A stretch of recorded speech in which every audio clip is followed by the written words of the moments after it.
what's left. The storms we chase are leading us, and love is all we'll ever trust. Yeah, no, I don't wanna waste what's left. And on we'll go, through the wastelands, through the highways, till my shadow turns to sun rays. And on we'll go, through the wastelands, through the highways, and on we'll go.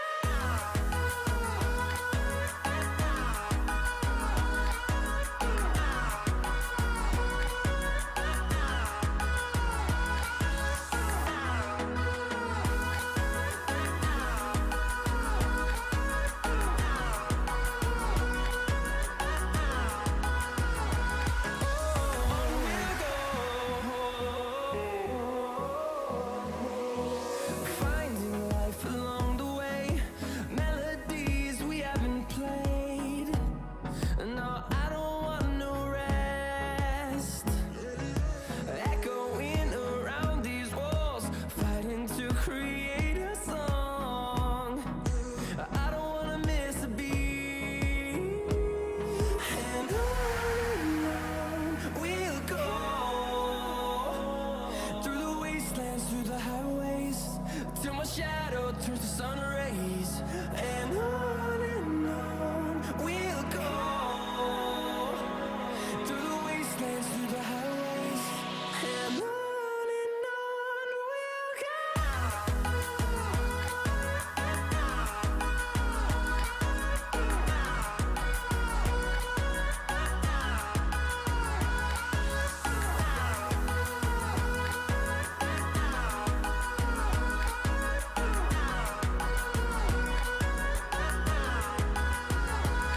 And we'll grow in number, fueled by them to see the horizon, turn us to thousands. And we'll grow in number, fueled by them to see the horizon, turn us to thousands. And on we'll go,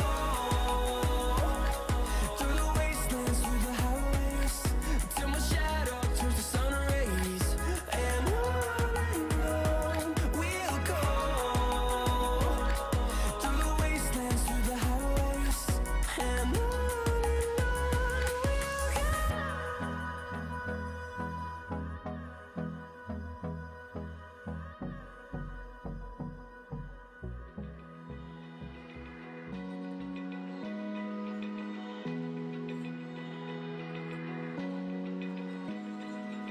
Open eye, feel the waves cut through me, hypnotized by the sounds I'm breathing in. Hold tight, chemicals collide.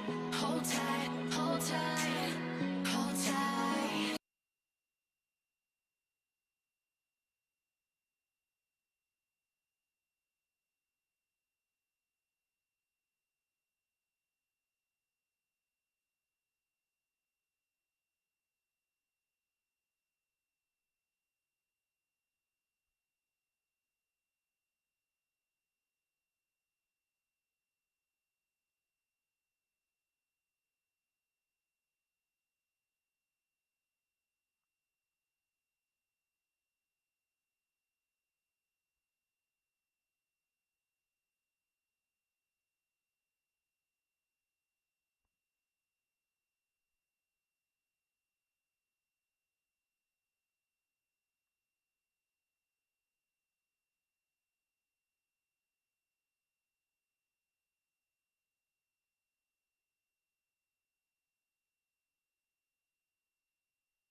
Yeah, we say thank you to you as well.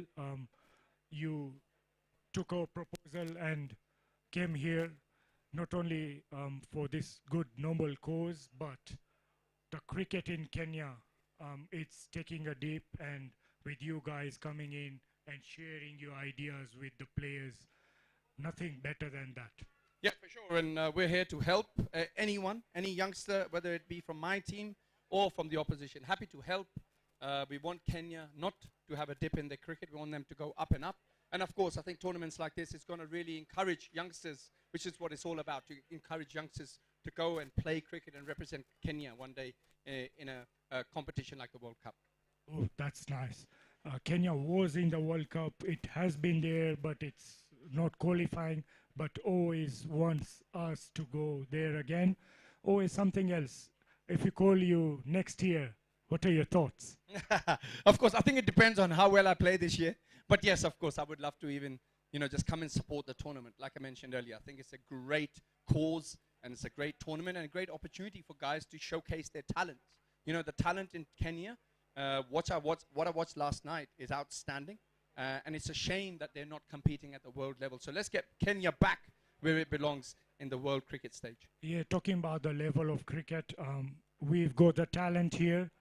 With such tournaments, we'll make sure the talent, the budding talent, gets the chance and represent the country, and the level of cricket rises up as well. What do you think of the weather here? Where you are, I think you look for the sun.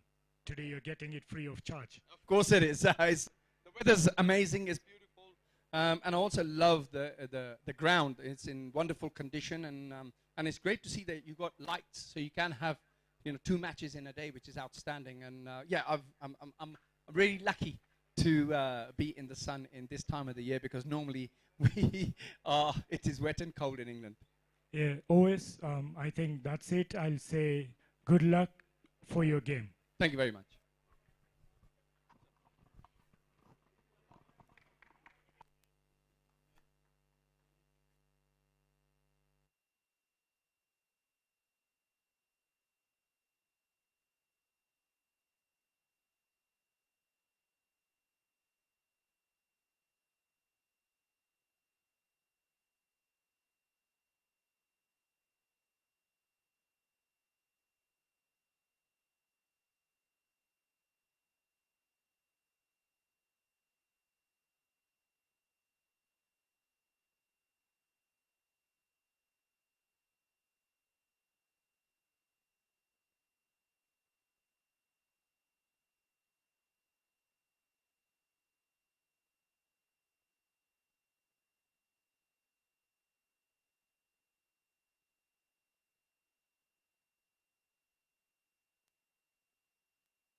is Mafuko Mavericks taking on the purple dot Ndovus.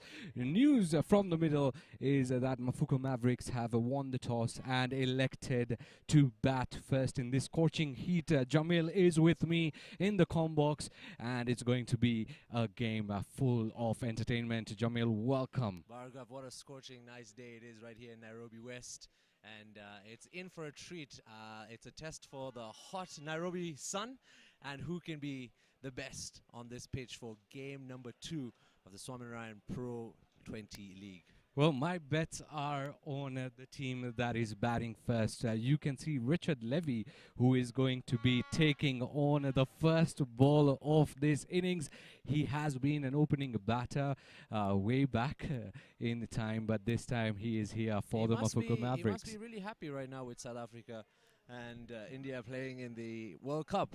So maybe this will be inspiration for a few hits towards the commentary box. Yeah, well, if South Africa can take that one on, I think he can take this one on as well. It looks like a good day. Purple dot Ndovus are going to be fielding first in this scorching hit, or might just be a bit tricky for them, Jamil. Seriously hot out there. Yeah, looking forward to this classic T20 match. Bhargav, how was your experience yesterday in the evening? I was brilliant. We had enough fans here at the SCLP Samaj grounds, people cheering for their teams. It was insane. The amount of energy that was here on the ground was crazy, and you're going to experience this today, Jamil. Absolutely, we're looking forward to it. And remember, this is all going towards a good cause. The Swaminarayan Hospital are aiming to have 200 surgeries done by the end of this tournament, and everyone is pledging a banner towards this cause, and this is why we have international cricket in Kenya, Bhargav. That is true, and Emmanuel Mundi is going to be the first bowler, bowling to, of course, Richard Levy. What an opportunity for the young lad as well. Well, this is going to be exciting. I think young talents in Kenya get this opportunity to shine as well, for them to take on the big legends. So we're looking forward to seeing a lot of amateur cricket with international legendary cricket at the same time. Let me tell you, there's nothing amateur about this game at all, because yesterday's games, you wouldn't believe it, but the international players were not taken out by international players. They were taken out by the local bowlers, and the first ball going in has gone for a wide. Not a bad start for the Mavericks. 1 run on the score sheet for game number 2. I heard Rikesh speak earlier, and he was talking about how the wicket is quite in favor of the batsman today. It's quick, it's good. I mean, with the pace bowlers taking on the batsmen, it's an easy edge for the boundary.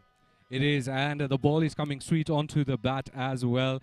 As you can hear it, Richard has middled that, although it's only for a single, but the ball is coming onto the batter really, really well. I don't think he'll be relying on those singles much, huh? Just getting used to the pitch. Game number 1 for him, I guess. Exactly, exactly. We are using the same pitch as we used last night.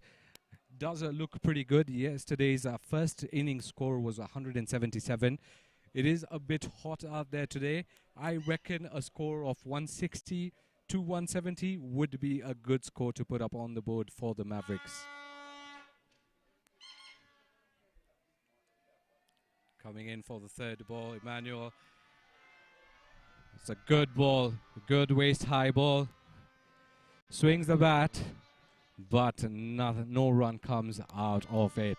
You know, you did mention about this ground being the host for this tournament and this league as well. In the recent months, this year only, Bhargav, I think there's been a lot of change and a lot of upgrades to this stadium. The way they've maintained it, the way they've erected these beautiful spotlights that brighten up the pitch in the evening, and I can't wait to see the evening match. So exactly. I guess this is... oh!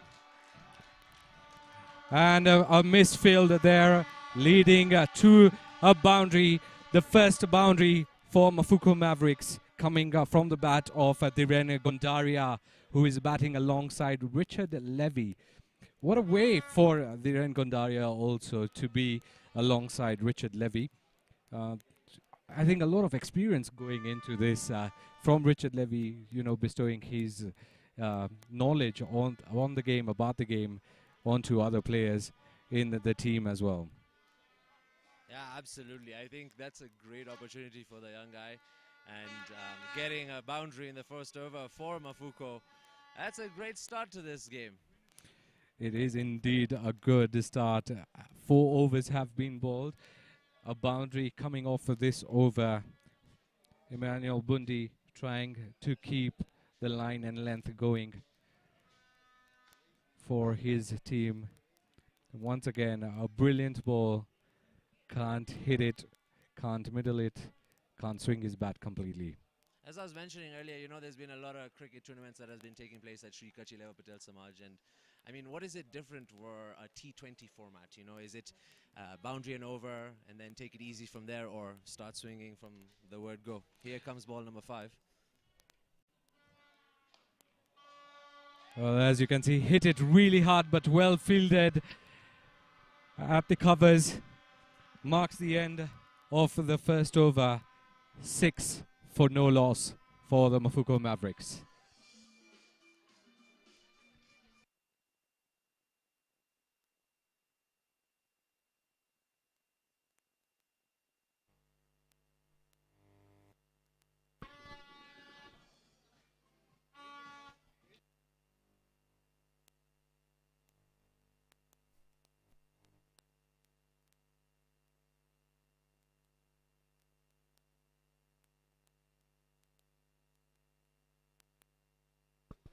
At the end of the first over, Mafuko Mavericks are 6 runs for the loss of no wickets.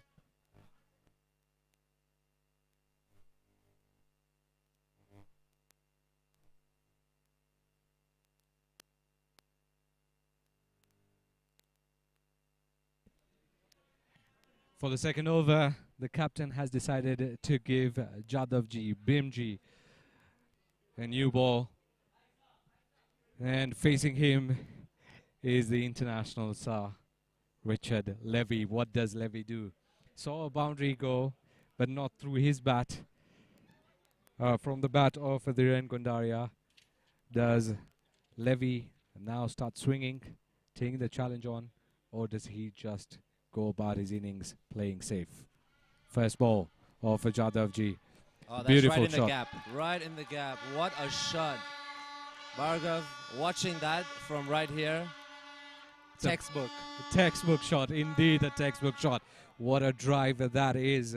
Past the cover, going for a boundary. The good part about the first 6 overs in the T20 stage is that you are only allowed 2 fielders outside the 30-yard circle. So the captain, the bowler need to be in unison to set the field so well. Big shout there for LBW on Levy. Umpire doesn't budge. Shall we go to the third umpire? I don't think so. I don't think they're interested either. The captain's walking back as well. Looks like they're just about to go with the game. But how about that shot? Crackling right through the grab from Richard Levy. Was indeed a beautiful shot. Another And one. again, once again, right through the cover, 1 bounce, a 4-4. What a shot that is by Richard Levy. I think he saw that first ball going in and he decided that he's also going to take on the challenge, not let Dhiren only be the scorer, but he too can add up to the scores for the Mafuko Mavericks. Bhargav, it's only 20 past 3 p.m. Welcome to the party. Well, if you're watching from home, I think you better make your way here right now at the SCLB Samaj grounds. Oh, that's up in the air. Up in the air, fielder underneath. It's gone. And that is it. That is it. An innings from Richard Levy comes to an end. Now, this is what I mentioned to you, Jamil, before as well. Yesterday, Dwayne Smith, Thisara Pereira were not taken out or were not bowled out by international stars. They were actually bowled out by the upcoming talent that we are seeing here. And that is exactly what has happened again. Richard Levy thinking that he could take on the fielder there, going for a bigger shot. Unfortunately, finds the fielder at I think he long got off. carried away there a little bit with his 2 boundaries back to back and then trying to loft it up there. Probably did. Kareem walking in place of Levy.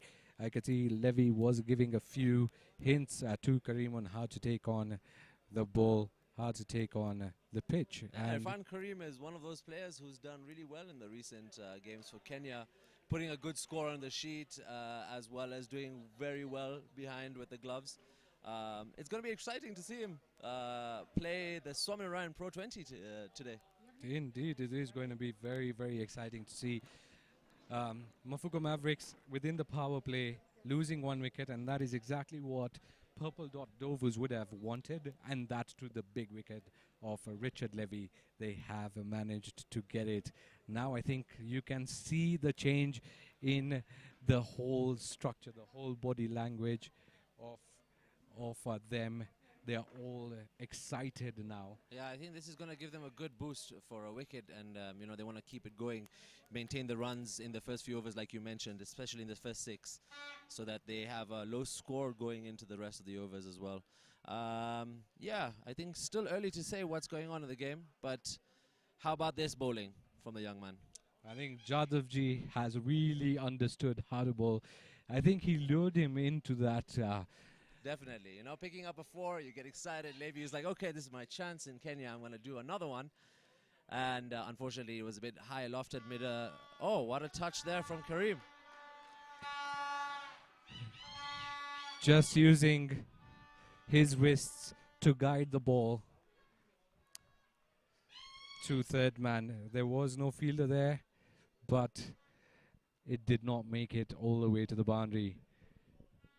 2 runs there for Mafuko Mavericks coming off Irfan Karim's bat. It's again driven to point, no run. Jadavji coming back very, very strong after 2 balls being hit 4 boundaries by Richard Levy, then picking his wicket, giving away only 10 runs from that over. At the end of 2 overs, Mafuko Mavericks are 16 for the loss of 1 wicket.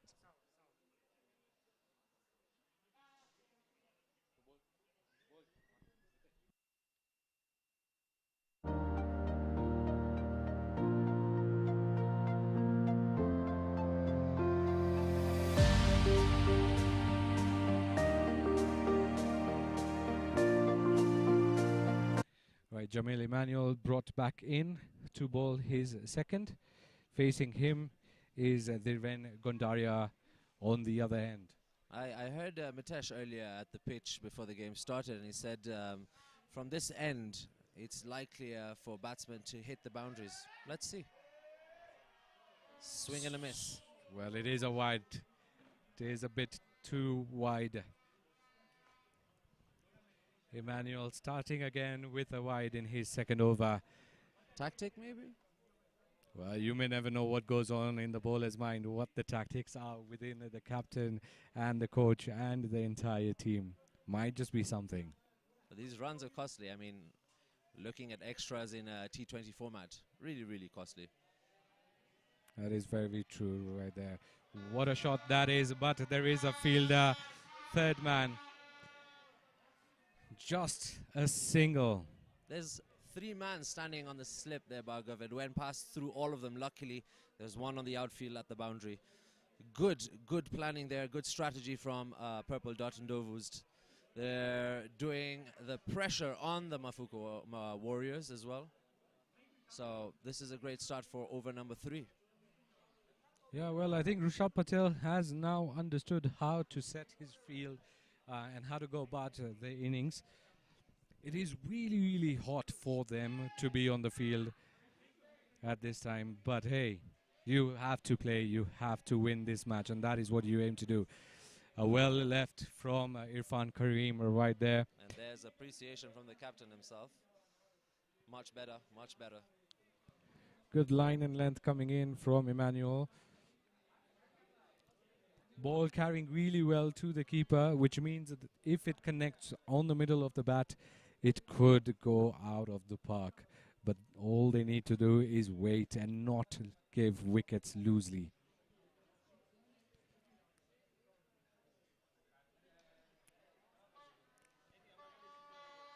Stealing a run. Definitely saved some runs there. Yep, great fielding there. At point. but still Mafuko Mavericks managed to steal a single. I think the left-right combination might just be what Mafuko Mavericks need, because it does tire the players. They have to keep switching. How the bowler bowls to them has to also change. I think it does add that bit of pressure to the bowling unit. That's hit down the ground. It's racing to the boundary. Beautiful shot. Absolute beautiful shot there. You reckon it's going to be a captain's inning there, because Dhiren is actually taking on and playing beautifully well, hitting his second boundary of the innings. Sound of the bat could tell it all. Fielder had no chance. Exactly, and exactly as I said, right? The left-right combination does add that much pressure to the bowling unit, because it's a whole changeover of the field. You have to start thinking on how you'll bowl to the right-handed batsman vis-a-vis the left-handed batter. Absolutely, Bhargav. Just missed by inches there. Totally agree, because that definitely puts the bowler at edge in terms of how to keep his line and length. And this is something that Mafuko Warriors should definitely capitalize, this partnership. Exactly, Emmanuel bowling brilliantly, even after being hit for a boundary, coming back very strong. Let's see what Emmanuel can do next, or is it going to be Dhiren's? Oh, it is Dhiren's. It actually is Dhiren's. Maximum. The first maximum of the innings coming off the captain's bat. What a shot that was.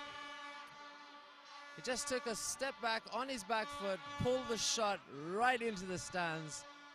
That was exciting to see. No player there, so that was a safe shot. What a beautiful, beautiful shot to end the over. Currently, Mafuko Mavericks are 29 for the loss of 1 wicket after 3.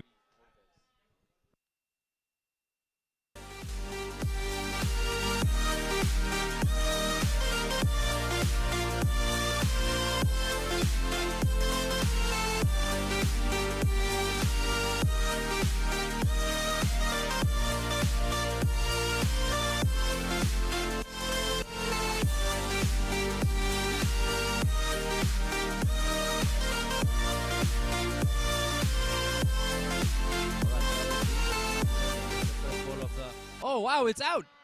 Straight to the person at mid-off.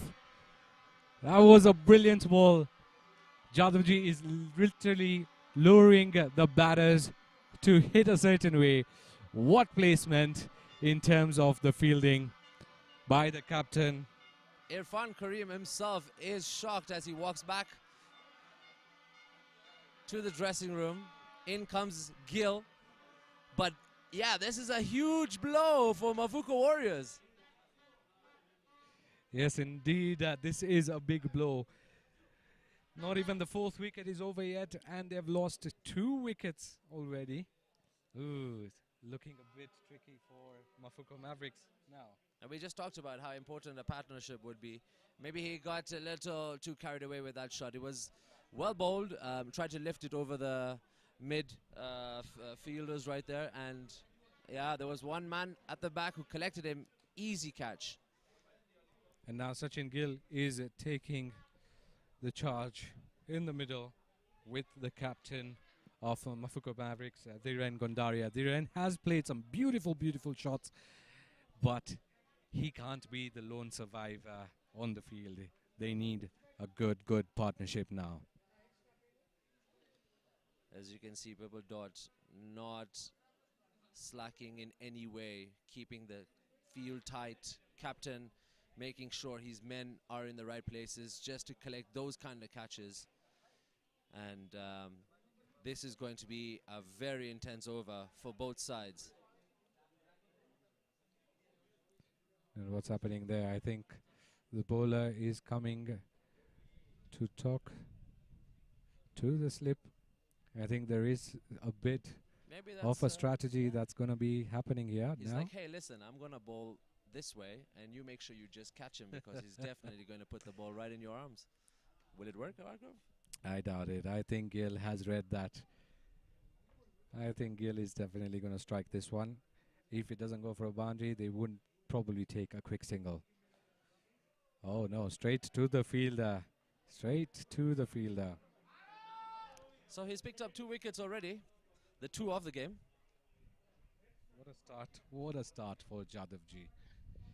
Taking the big man, Levy, and then straight away Irfan Karim. taking Irfan Karim in the very next over that he bowled. This is a brilliant start for Jadavji Bhimji. Currently, he is on his way to a maiden over if he keeps it this way. Too early to say that, Jamil.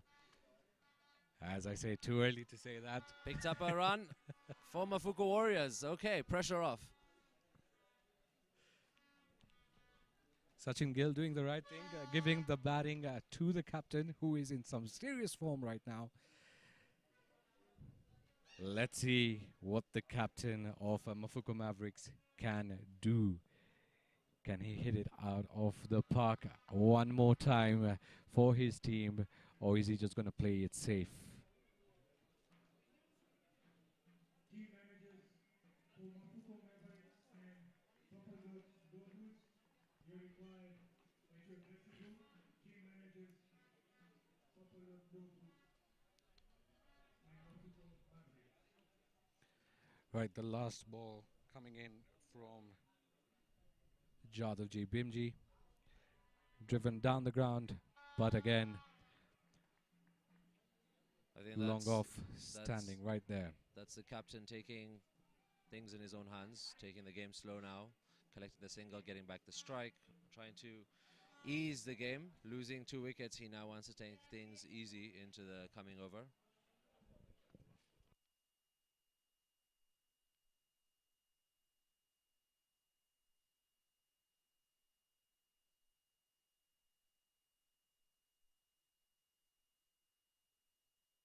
Through me, hypnotized by the sounds I'm breathing in. Hold tight, chemicals collide. Hold tight, hold tight, hold tight. Dripping lights paint the skies, all because of you. Ali Bhai coming in, 2 ball now, the Dripping 5th over for his side. Purple dot Ndovus. Hidden down the ground for a beautiful boundary.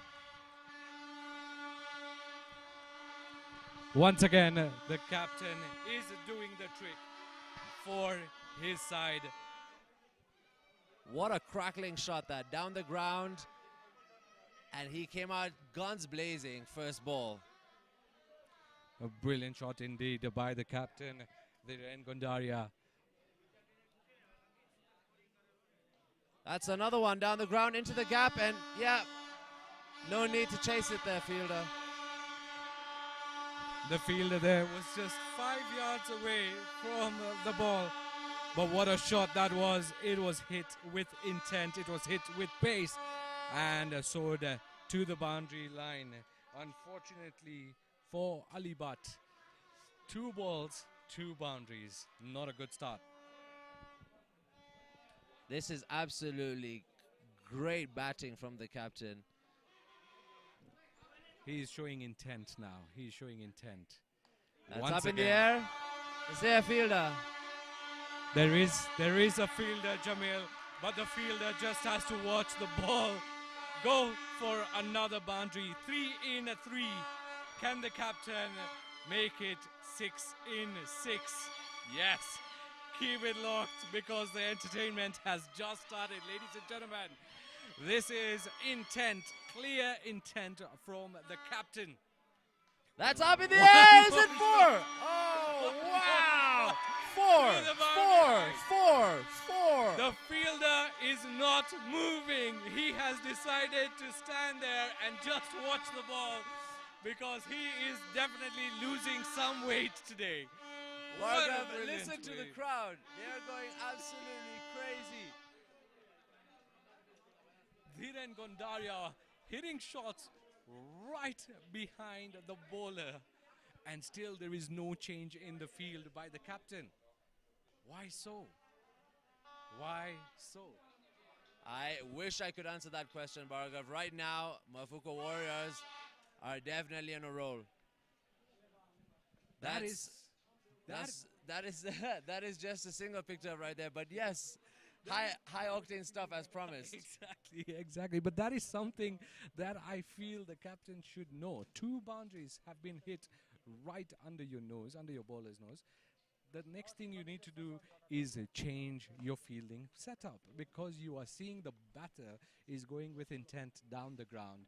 All you need to do is bring in a fielder there, and he has lofted the balls. It would have been a catch out had you changed your field setup.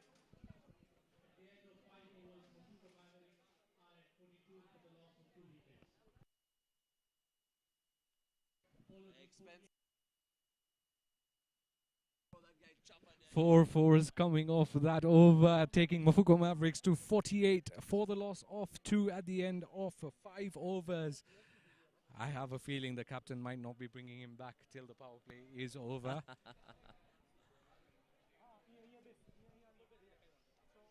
This is a great start for Mafuko Warriors. That last over was quite costly.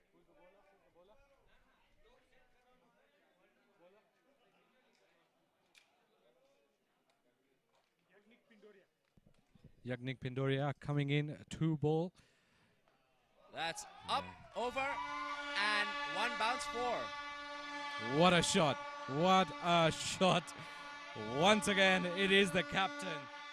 Dhiren Gondaria, ladies and gentlemen. Mark that name, because this young lad is the one who will be taking his team probably over the finishing line. I think over 200, I would say. If he keeps playing like this, yes, you might just be right. What a way to start for this young lad. Seeing 2 wickets fall and still hitting the balls with intent, going away from the boundary line, going away from the Maybe players. coming in with 2 spinners for Purple Dot Ndovus was not the best strategy, but he could redeem himself. He's got 5 more balls. Well, the good thing was, I think why they went with that is because Jadavji picked 2 wickets being a spinner. So they might have thought that they could get another wicket coming in, and that's why probably they're going for some spin bowling in the power play, saving. That's a misfield there from the player. Sloppy, very sloppy that, Jamil. It was an easy stop. I don't know why that had to be done. A quick single stolen by Mafuko Mavericks. Purple Dot Ndovus, once again, the body language becoming a bit low on their end. Picked 2 wickets, but that last over just took the turn. What a shot. It's just nicked behind. Fielder's gonna get there. Trying for a 3, but have to settle for the 2. A good shot, but no pace on it, hence not rushing to the boundary. Swept really well to go past fine leg, but well done by the fielding team there.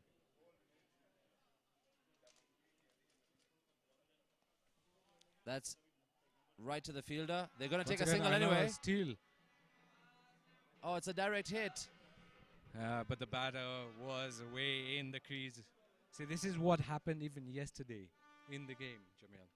Stealing, yes, sometimes you feel these, small 1 runs or 2 runs won't hurt, but eventually they do count on the scoreboard, and that is what you need to stop, right? You need to maintain those quick singles, not to be taken as a fielding unit. Absolutely. I think those are risks that are not worth taking, because you're in this for the 20 overs. It's completely different from, tournaments that you have for fun where you can, roll the dice with your batsman. So I guess definitely that was a risky one from Mafuko. Oh, it's up in the air. Up in the air, fielder underneath, an easy catch for him. This is what the captain wanted. As I told you, the spinners are taking the wickets here. Absolutely, Bhargav. Strategy definitely works. It comes as a disguise, but at the cost of the captain of Mafuko Warriors. he has been caught out. Mafuko Warriors now in deep trouble because he was the one who was hitting the balls out of the ground and for boundaries, and now he has to walk back. And Jainik coming in to play. So within the power play, they have managed to get 3 big wickets. Well done by Purple Dot Ndovus. What a comeback this is. Well, you can hear the crowd applause Mr. Gondaria for his performance for Mafuko Warriors.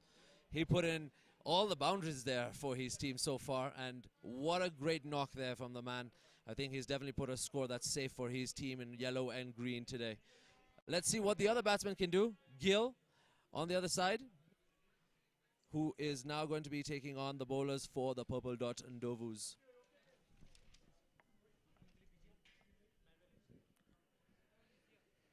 So 50 for the loss of 3 wickets, and that marks the end of the power play.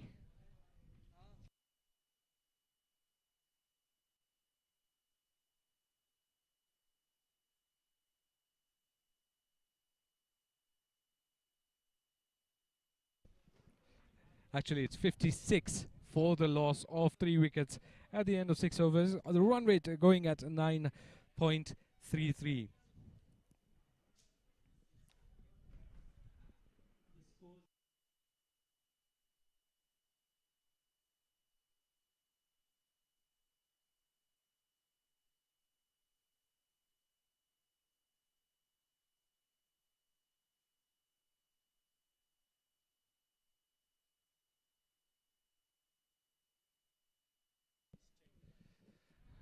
Nischay Kerai now coming in to ball for the Purple Dot Ndovus. Now the field restriction is off. Power play is done. Let's see what the Mafuko Mavericks can do from here.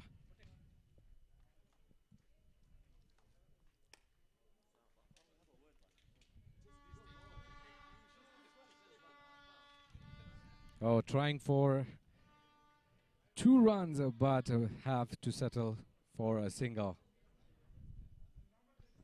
Bhargav, somebody special has just walked into the commentary box. We have Rakib, captain of the Kenyan cricket team, Rakib Patel. How's it going, buddy? How's the tournament going so far for you? It's very good.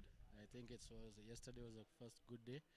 What a win by you, huh? What a win by you guys. And you played brilliantly, Rakib. It was a treat for all the people that were here watching you play. Yeah, I think the way we got a start from Pereira himself set up the game for us. And I think 180 was, on that pitch, was a good target to chase. And it felt good for the team as well. Any different strategies that you will be hoping for now going into this tournament? No, we spoke as a team that we'll just keep on trying doing the same things and basics, which are very important because we've just met 2 days before everyone. So I think just come with what you have and try and execute the plans. I know this is going towards a good cause, Rakib, and I'm sure that this is an amazing opportunity for us to give back, and help others around us. But how is this any different from an international game of cricket in Kenya and in the colors that you have with Mahadev? Yeah, it's a very big thing for the players itself, for the national players, the league players, all of them getting a chance to show their. That is a fantastic shot for a boundary. Gill now taking on the bowler, showing some intent for the Mafuko Mavericks. Yes, sorry to cut you short there, Rakib. Well, yes. We are definitely seeing some great shots here because you're going to be playing tomorrow again on Tuesday. Okay, you're going to be playing on Tuesday. So you better be watching these games closely. And I hope you don't get a 3 p.m. game too as well.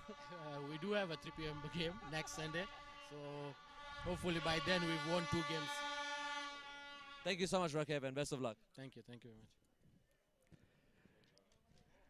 Well, that was Rakib Patel, the captain. For Mahadev.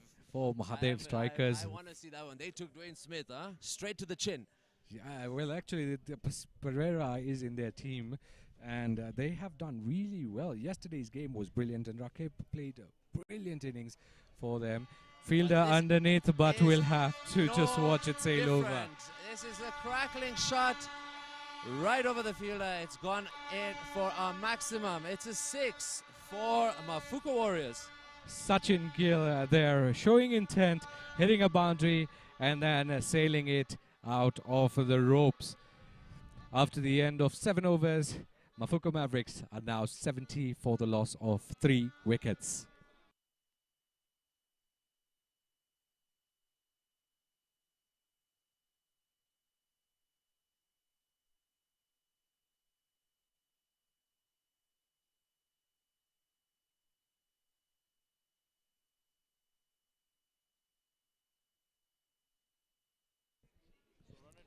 Going at a run rate of 10, Mafuko Mavericks, even though they've lost 3 wickets, still looking pretty strong. I mean, a run rate of 10 is not bad. I think absolutely now the captain going out in the last over, definitely the pressure is on the other batters who are there. Gill, who just smacked a huge 6 in the last over. Will he keep up with the boundaries here, with this hot day here in Nairobi West?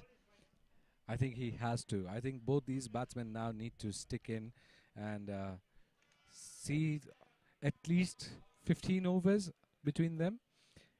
Stay around for the 15th over rather, that's what I'd say, because after this now it might just be a bit of a task to ask all the other batters that are going to be coming in. So these two need to stick out. Absolutely. I think usually with T20 you'll have one of the guys who are going for the big ones and then the other one who's calming down the game. We just have to see who's doing what now. Exactly, and Jainik has just done that because he just took a quick single, gave the strike to Gill, but Gill has done the same now. So I think they're waiting for that opportunity to go for the biggie. Yeah, always there is always going to be a loose ball that comes from the bowler. You just have to wait for that loose ball, take that chance, and hit it out of the park.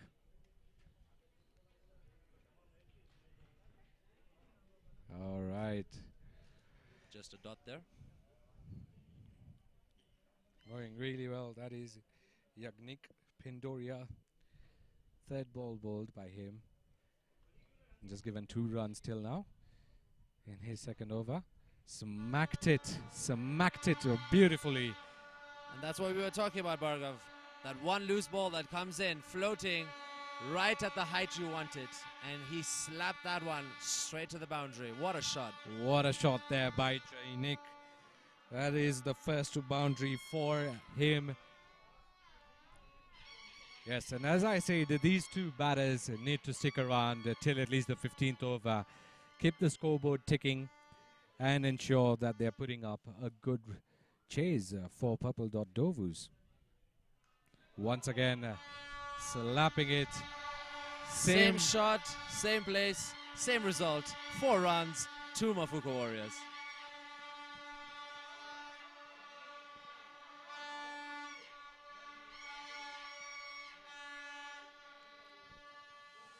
Bowler under pressure here. That is what happens when you have been hit for a 4. You start thinking about what to bowl next. I think you need to keep a cool, calm mind and go for that ball. Just a dot. And then marks the end of the 8th over. 80 for the loss of 3.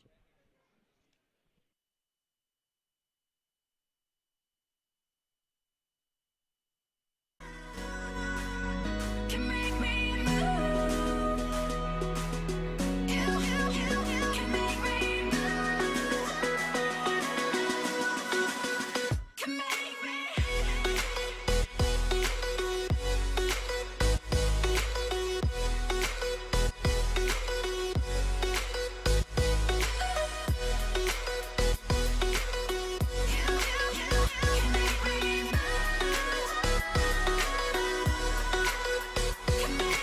So alive, make it last forever. Stop in time, and I'll surrender.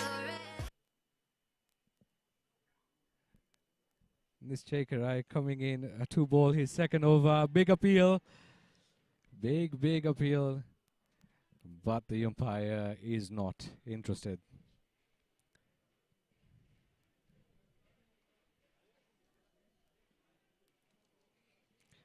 Jamil, sun is right above our heads and of course the fielders' heads as well. I think Radio 44 needs to know that they've got 2 presenters of toast. But what an atmosphere here. If you are tuning in live right now on the Swaminarayan Pro20 League, you are now witnessing match number 2 of Mafuko Warriors taking on the Purple Dot Ndovus. And later on today, we do have another fixture at 7:15 p.m. where Playmaster Warriors take on Mombasa Cement Giants. Swept hard, but fielders, and that's a misfield. That is an absolute disaster right there. Perfectly placed fielder, but couldn't read the bounce on the ball, and it goes for a boundary.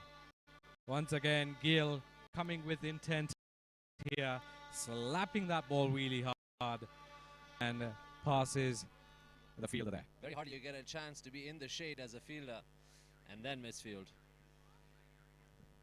What does Kerai do now? Once again, Gill trying to sweep that ball, mistimes it,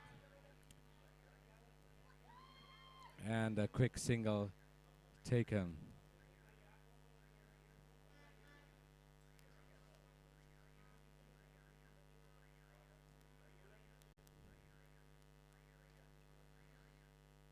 Great ball, great fielding. Right, that is a good comeback from the bowler, Kerai. After being hit for a boundary, not giving any loose balls, bowling perfect line, perfect length. That's right towards us in the air. And it goes for a boundary. Brilliantly lofted over covers. A little higher, sir. Just a little higher for us to get that ball right into the commentary box. If they hear you, I think they will hit it right here. 2 boundaries coming off this over. Mafuko Mavericks really playing well after losing those quick wickets within the power play now. These 2 batters, as I said, need to stay on till at least the 15th over, if not more. I mean, this young man may look small in size, but here he is taking responsibility for all the boundaries right now. Rishabh for Purple Dot Warriors, Ndovus is looking to change things around the field now, making sure that he tightens things up for the remaining overs of this match. 94 At the end of the 9th over, the scores are 90 runs for the loss of 3 wickets.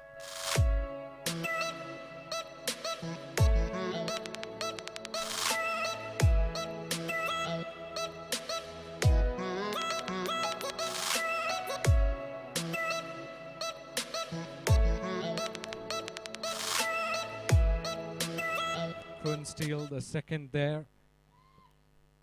Mafuko Mavericks. Run rate of 10 at the moment.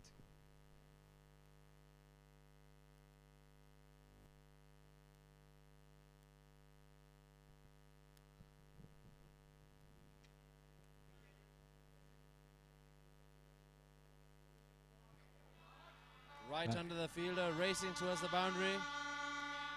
Oh, great feeling there. Saved the 4 runs, definitely. But Mafuko Warrior picks up 2 runs.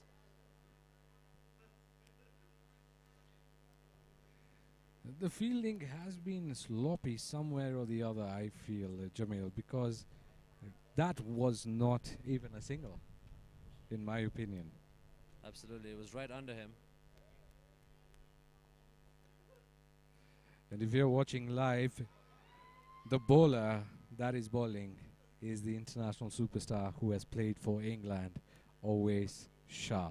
Can he pick up a wicket now? Yes, that is what the Purple Dot will be hoping for, and what a ball that is. What a ball. Couldn't be read by Jainik at all. I think now it's time for the experience to step up and get the team in order. Let's maintain the runs get some more wickets. And that is what Ovesha has done right now. He's not given any loose balls. No boundary being hit in this over, bringing the run rate down. Some change in field. Ovesha to Gill. Hit straight back to him. If you see how fast he's going about in terms of bowling the next ball. Absolutely, that's what I was thinking. That wraps up his over, which is great for the Ndovus. Definitely slow down the game there for Mafuko. And not letting the batter settle down. After 10 overs, Mafuko Mavericks are 95 for the loss of 3.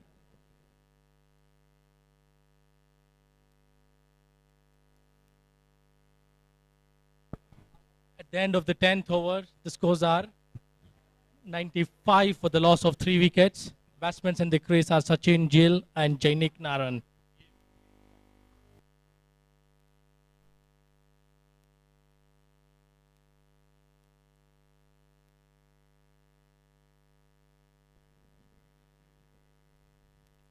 The 11th over has come in. 2 fielders rushing towards the ball. None of them can get a hand on it. And it's 1 bounce, 4. That was pretty high up. Both the fielders were going to crash into each other. But what a shot there from Jainik.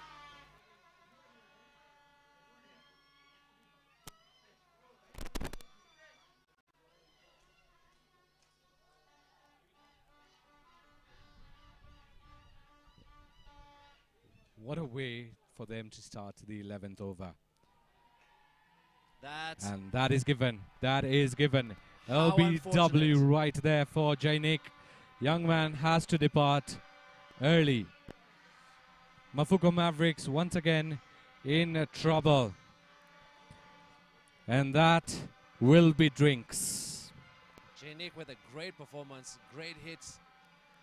Boundaries there picked up for Mafuko Warriors, but a huge blow with the LBW. Well bowled. As you said, the spinners do the magic for the Ndovus. Exactly, and that is what they have been doing. Again, it is the spinner that picks up the wicket. There has been no wicket taken by a fast pace or a medium pace bowler. All have been picked up by spinners. I think that is a strategy that they're going with, Purple Dot Ndovus. Absolutely. Water break right now. Needed definitely for the rest of the overs. Halfway through this game, they need to keep it close-knit, tight. Great instruction there from the captain for the Purple Dot Ndovus. But in comes here a new batsman, number 10. Mepani is going to be taking on the crease with Sachin Gill. Let's see whether they can now form a good, formidable partnership, or are Purple Dot Ndovus going to come stronger. Talking about Jainik, the last wicket to go for Mafuko Warriors. What a performance. There were a few shots there slapped towards the boundaries. A few of them up in the air, straight 1 bounce 4, and a few of them fielders didn't even have to do anything. Just watch. Exactly, just watch the ball sail over. But now it is all on Gill's shoulder, I feel. Of course, Mepani can bat as well. Let's see if he can do it for his team, or the onus is going to be on Gill.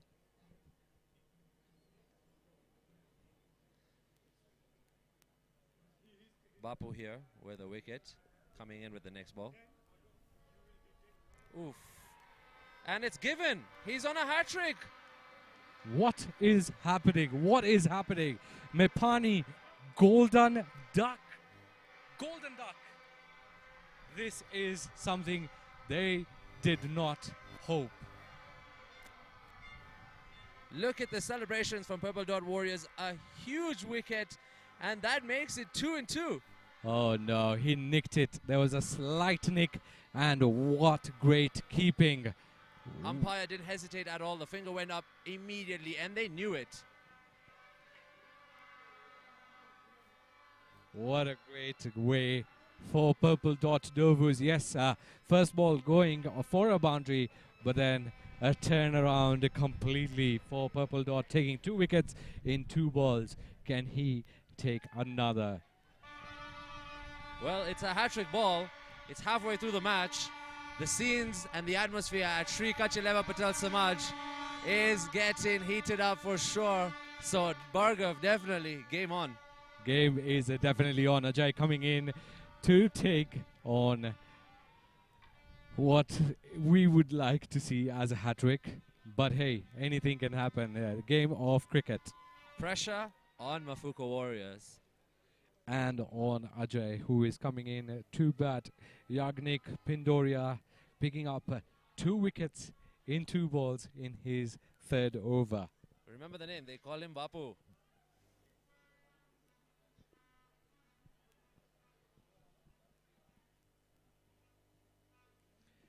And here is the hat-trick ball from Yagnik Pindoria. What does he do? What does Ajay do? Oh, pressure is high. Here he comes.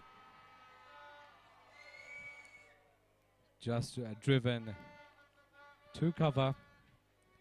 Dot ball. Wow. The Swaminarayan Pro20 League is definitely proving to be an intense league right here in Nairobi under the hot sun. Yes, indeed. And as I say, the onus now on Gill to see his team putting up a high score for Purple Dot Ndovus to chase. Going in for a bit of a word there, the 2 batters. Gill, I think, trying to tell Ajay to take it easy, not think too much, and just play his game. I think they're thinking right now, let's get through this over.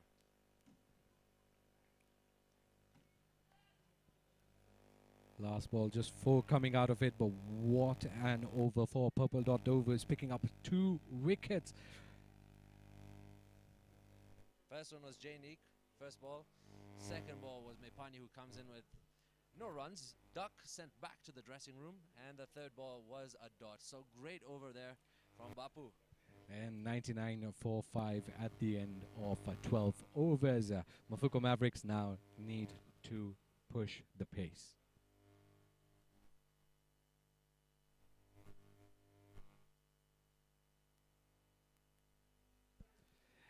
And coming in to the com box are Mitesh Chavda and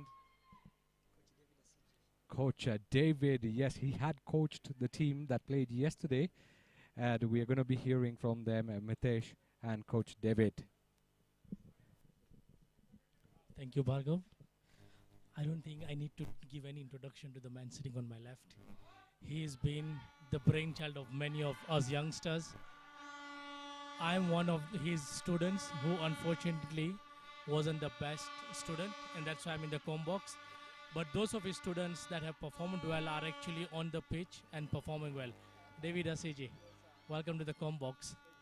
How excited are you about this tournament? Telling you, this is so brilliant. First of all, I just have to say thank you first for being picked and being one of these things. You know, it's not just an easy thing to do. You appreciate every moment you get all over you go. Just since yesterday, I had my team when my team was playing here, and today is a different day. I'm sitting, I'm watching what is happening. I'm so happy and so excited. Absolutely. I mean, when you've seen cricket at the first hand, based on yesterday's first inning scores, and yes, based on yesterday's first inning scores, and how the inning is going on so far, do you think Mavericks have lost some spot of bother right now? They've lost 2 quick wickets. What do you think would be a par score at the moment from where they are? Considering the overs, they have like 9 overs to go, and the score is 108 just for the loss of 5 wickets. In between the 2 batters who are in, if one of them clicks, there's no need of saying that there are 8 or 7, 9 wickets. That one person will make a big difference. Mike Ono. So, so brilliant. And this Swaminarayan Pro20 has given a platform for some of the international pros to come down and grace this beautiful tournament. We have some of the players who represented Kenya at the World Cup stage, under 19 levels, and then some youngsters as well who can rub shoulders with these great players. How exciting do you see this as, and where do you see this as a stepping stone for the youth? You know, when the tournament was first arranged for today, many youngsters, we had planned that if they come and meet these guys and they work together, they will see the way they're doing. That is the only way these guys are going to at least have something in their cricket career. Because if you look at this fellow, we've been watching them in the TVs all over the different countries, going all over, watching them, admiring them. Even you are asked, who is your favorite player, do you think? People are mentioning some of these guys I'm watching right now. There's a player from West Indies. There's a player from England. There's a player from South Africa. Every day, if you go to the TV, Super Sport 2, you watch these guys. I'm telling you, it's one of the best thing has happened in Kenya so far. And at the end of 12 overs, Mafuko Mavericks are at 118 for the loss of 5 wickets.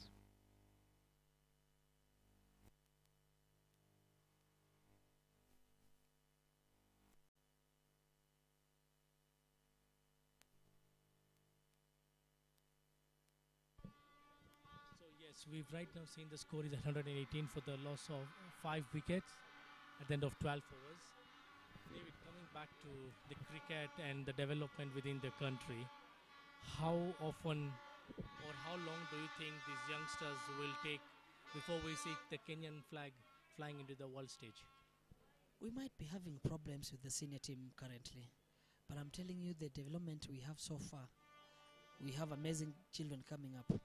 Because if you go for this government school, if you go for these private schools, you'll find a lot of boys playing cricket, and even the girls. Something funny, we have even the deaf cricketers right now, and the deaf team is going to India by January. You can imagine how important it is for our country so far. Because if you look at the teams that are playing right now, because we have a franchise of 6 teams, every team has like a 5 to 6 youngsters who are coming up, especially when we had these under-19 World Cup qualifiers in Nigeria last month. All those boys are in this tournament. You can imagine how important it is to us. And the same boys are hitting boundaries, and they are rubbing shoulders with these international players who've played the shortest format of the game across the world. How privileged would they be feeling? How proud they would be feeling? They would go back home saying that I hit a 6 to Owais Shah, I hit a 6. I was bowling to Tishara Pereira, I got his wicket. I mean, there is something that as a coach you would hold your head up high and you'd be like, yes, that's my boy. Can you imagine? I was a coach of one of the teams, and one of my boys was bowling yesterday. He got the key batters yesterday. You can imagine he got 1 clean bowled and 1 caught behind. Actually, he got 3 and 1 that was marked next to the boundary for a 6. And he was bowling on slog overs. You can imagine how I'm feeling right now. I even forgot that I'm the coach. I stood up, shouted, I said, what a catch, what a ball. I forgot, oh, I'm a coach. And that's what this tournament is all about. The yes, excitement that I know there is competition when both the teams are on the pitch. Yes. But at the end of the day, you know that, yes, one of my players is in the opposition team, but he's performing well. Yes. And today, right now, we are seeing, yes, we are seeing some brilliant bowling, some brilliant pace of working. Yes. There's a boy who just took 2 wickets right now. He plays for Uraka Sports Club. That boy is very cool, and this is a bigger tournament now he's playing today, and he already has 2 wickets. You can imagine before the end of the tournament how the boy will be feeling. Absolutely, and at the way it's going right now, it seems like the 2 batsmen in the middle of the pitch right now have sort of stabilized the inning for Mafuko Mavericks. They are not doing any risk shots. They're taking their time. I can see there's this guy called Sachin Gill and Ajay.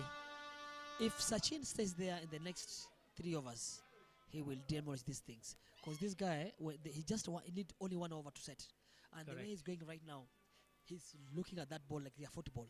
You can imagine the far he's going to reach. Because for me, And at the end of 13 when overs, Mafuko Mavericks are at 124 for the loss of 5 wickets. Sachin Gill at 40 of 22 balls, hitting 3 fours and 2 sixes. Ajay Hirani with him at 10 for 10.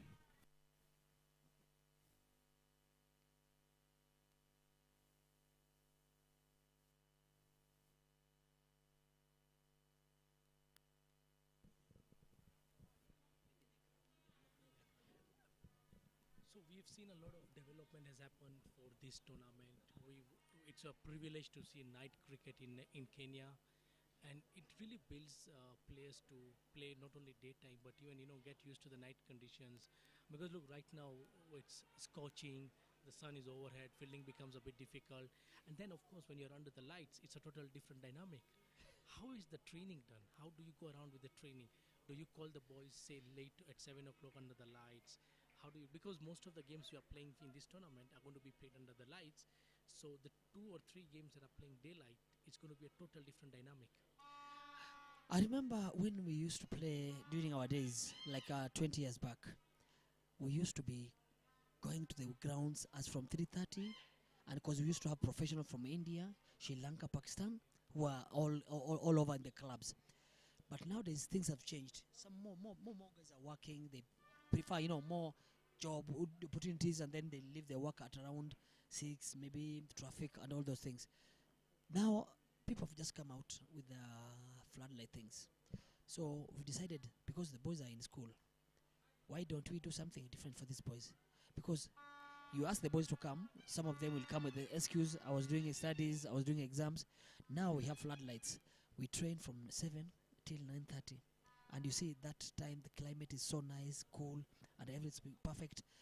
When the boys goes home, their head is there, social and everything is perfect towards the boys, and all over. The cricket is coming up so well. I think you just put it brilliantly, that you want to have players have a perfect balance between social life, those working, work life, and of course then there is the most important, the game that we all love, that they are all active in cricket. Yeah, actually again now that you can't complain about I don't have time to train, I don't have time to play, that's the reason why I can't perform. Now we are doing it. We have, if you watch now, we have like a safe shot. We have like 4 grounds so far in Kenya. Yes. We have Premier Academy, we have Ruaraka, now we have Samaj ground. Yes. Now those are already 3 grounds. And Simba Union, they are now planning to do their floodlights thing.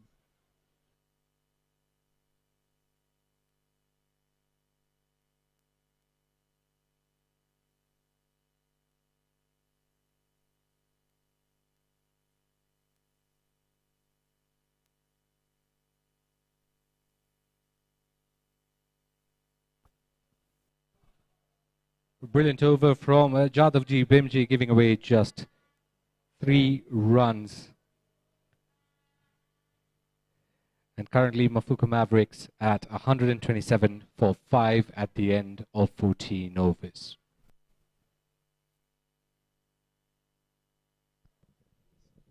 We've got 6 overs to go. 2 set batsmen. They're 5 wicket down. What is their game plan? What would be their game plan according to you right now? I tell you what, for the last 3 overs, the game has slowed down. Because now the thing is, if you happen to lose a wicket and a batsman has set and then happens to go, then you get another wicket immediately. The run rate quite comes down, because the incoming batsman has to take some time before set. You see, these guys have taken advantage of that. The 2 overs they bowled. You see, the score is now 127, and before the 11th over, it was on 100. So it means they are going a bit slower. But again, you find the batters are getting touch into it, buying some few overs, and then the remaining 5 overs maybe you'll see some big shots. Absolutely, I think you're right. They don't want to expose the tail so early in the innings, so they could take the risk of going slow now. And like you said, both batsmen are capable of hitting the big boundaries. Yes, 5 down. They also want to ensure that they don't have their tail enders coming in so early, because that could easily mean that you have 10-15 runs short.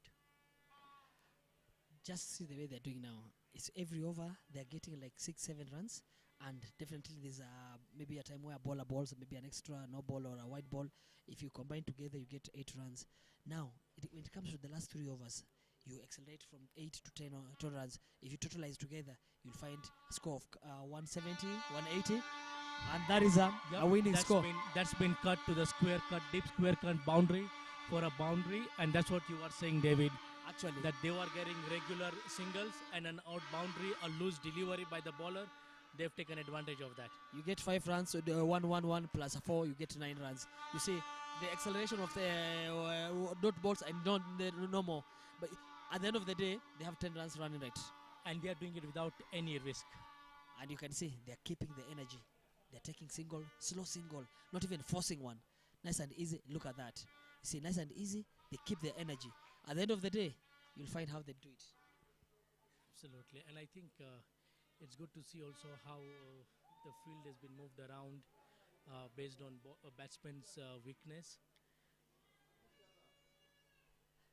They have realized. Oh, he's just gone for a slog sweep. They've asked for a third umpire and a I think the batsman was just in. Just a matter of time. yeah, I think he went for a slog sweep there. Yes. That is the end of the over.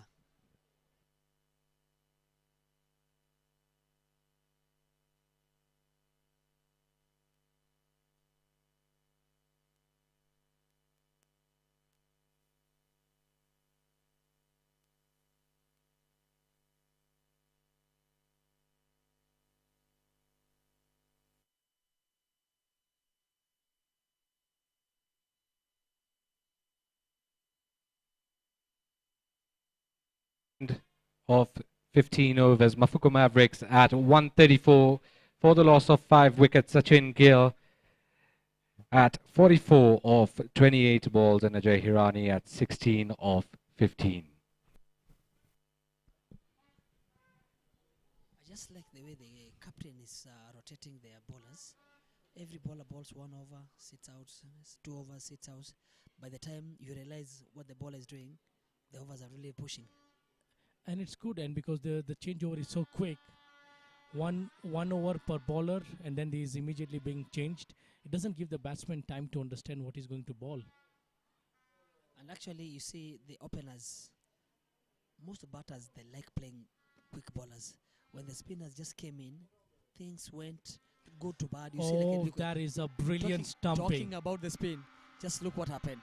An absolute, what a ball, what a absolute ball, and brilliantly backed up by the He even tried coming back, he didn't see anything.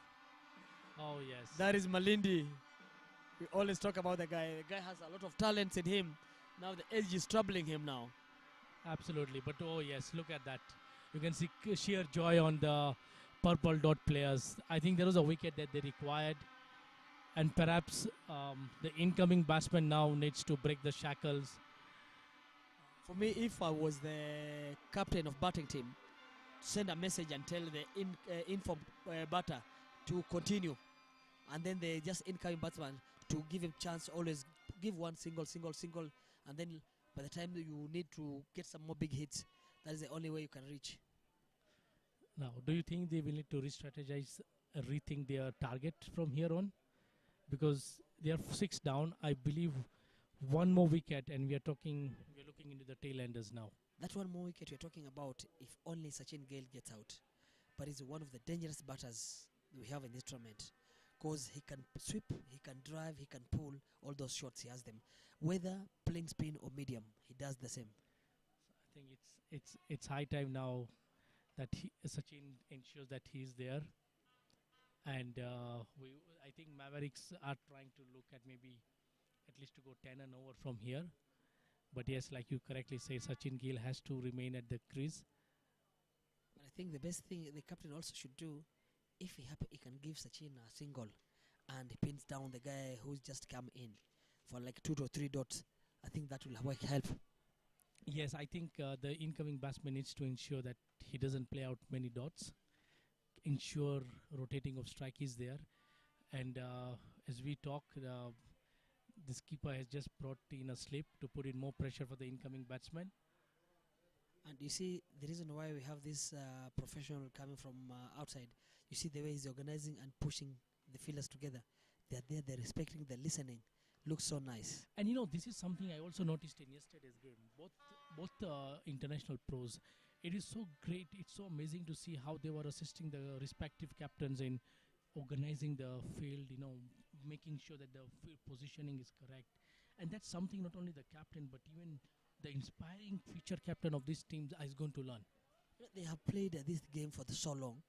It means if you are not a captain, you respect a captain, whether he's good or bad. He has been given that position for a reason.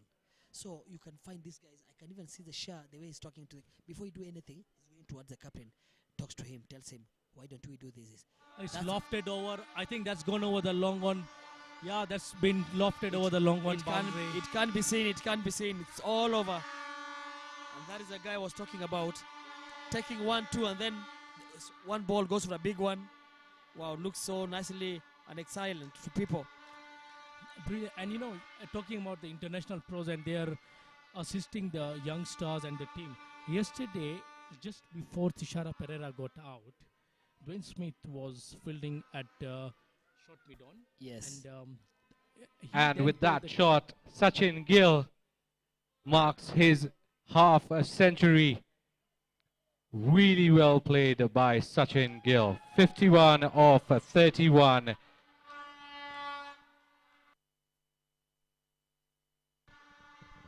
That's a super knock by Sachin Gill. I think his team needed that inning more than ever.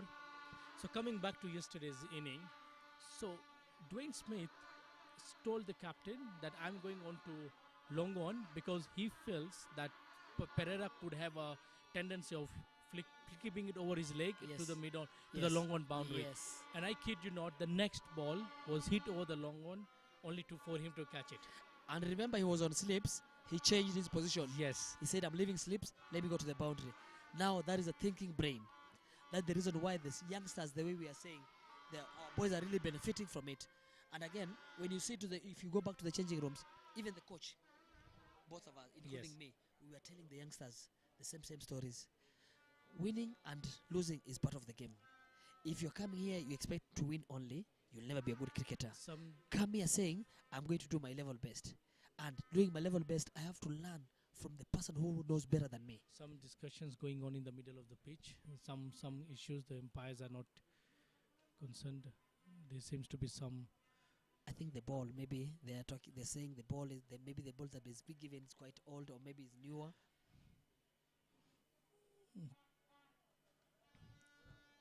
Sachin is about to reload. And after hearing that he has reached half a century. Yeah, what a knock he's played. It didn't look like he's ever forced himself for a false shot. No, I mean, you correctly hit the ball down the ground. When the loose ball comes, take it over. And then, like you see currently, rotate the strike. Just after 6, he gets a 1. Now that's brilliant. Brain. That is cricketing brain. That is brilliant cricketing brain. and it is his pressure not only on the batsmen, but then the bowling team needs to reassess a lot on what's next now, you see. The end of 16 overs, Mafuko Mavericks, 143 for the loss of 6 wickets. Something funny, if you see every time the pros, they don't open bowling, neither bowl last. They bowl in between the overs so that they can try to minimize and cut some more runs or cut those boundaries every time they come to bowl. So the change of ends for Shah, he's now bowling from the school end. During my pitch report earlier today, this end has got grass to near. Do you think it will help just a bit of skid for the slow spin from Shah? The way I look at the things, he might give the guy 1 run, then he pin down there, the guy who's not really in form, because what I like about him, he's bowling outside the 4th stump. He's not even aiming the stumps. His job, he doesn't aim the stumps. So you don't have to get someone clean bowled. He's bowling outside the off stump so that you can force the shot against it, the line he's bowling. So by doing that, you can't go for big shots. And that's what we saw, the batsman trying to hit the ball on the leg side, trying to pick the ball which was on the 5th line stump. And what I like about the keeper, keeper is not missing and giving any buys or any loose balls, because he's going for everything that comes to him. Driven down the straight boundary. Yes. I think they'll come back for 2. That's what you call experience. The way he's bowling to Chris Gayle, the guy who's in form, you can imagine still pinning him down at the edge of the edge of the bowler right now. Oh, that's locked on. Oh, it was a full toss. It deserves that treatment. That is a punishment. I think at this level, full toss should not be spared. We call it a free meal. You're not giving set batsman a simple ball like that one, you can't find it on a single. You'll definitely get it from the boundary. And it suddenly just sails that the momentum is just shifted towards the Mafuko Mavericks. And like you correctly said, Sachin Gill is on fire. He's just hit another boundary. He is the difference between what a 170 and a 180 could be today. And if you just look at his shot that he's playing, if it's a 6, you can't hear catch him. It's gone all over. And if it's a boundary, it's in between the two fielders, just direct to the gaps. The guy is timing the ball well. He's absolutely, and he's not had any risk shots. He really now figured out the spots on the empty spots on this ground. That's down the square leg umpire. They've come back for an easy 2. You can imagine already those are 13 runs after 4 balls. And no risks taken at all. No risks taken at all. What do you say about the crowd today?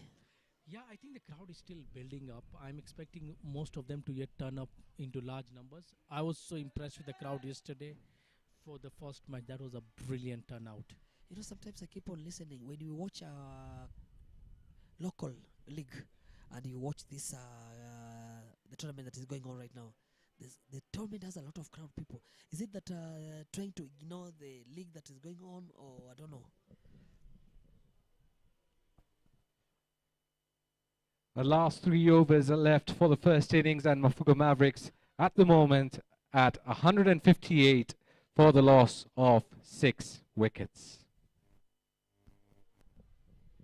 Yeah, I think, David, you're right. If these tournaments can attract such number of crowds, I think our leagues should be attracting crowds now, so that it encourages youngsters to take up the sport.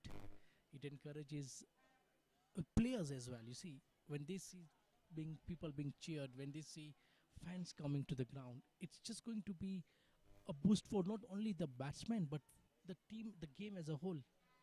But why do we have a lot of supporters only in this particular ground? Because if you go during the local league and now this tournament, the supporters are only on this ground. What is happening? What does that say me? Are the supporters staying around here, or they love this ground? I don't understand. I will support that reason, saying that yes, most of these supporters stay within the vicinity. So yes, correct. Yes, it's just 5 minutes, 10 minutes walk away maybe from their house. And of course, the second bit is perhaps the local leagues now need to start seeing what they can do to pull crowds. Yes. Now, have they come to watch the tournament because they are international players? Could be a reason. We don't know. But then we can perhaps improve all that if we start seeing fans coming into our local Sunday matches. Yeah. Because I'm sure if you have 5 fans supporting you, you are encouraged to maybe bowl that 5 kilometer speed extra. Yeah. Coming to supporters again, it's a Sunday game. Everybody's free. Everybody that's at home. Most of the guys, if it's about church, 2 hours you're done. If it knows about church, you have time all the way from morning. So is it that sponsors of this particular tournament and the sponsors of the NPCA League, they're 2 different people? Well, I believe that yes, sponsors do matter. And what I would suggest that speed over the square leg umpire is dropped.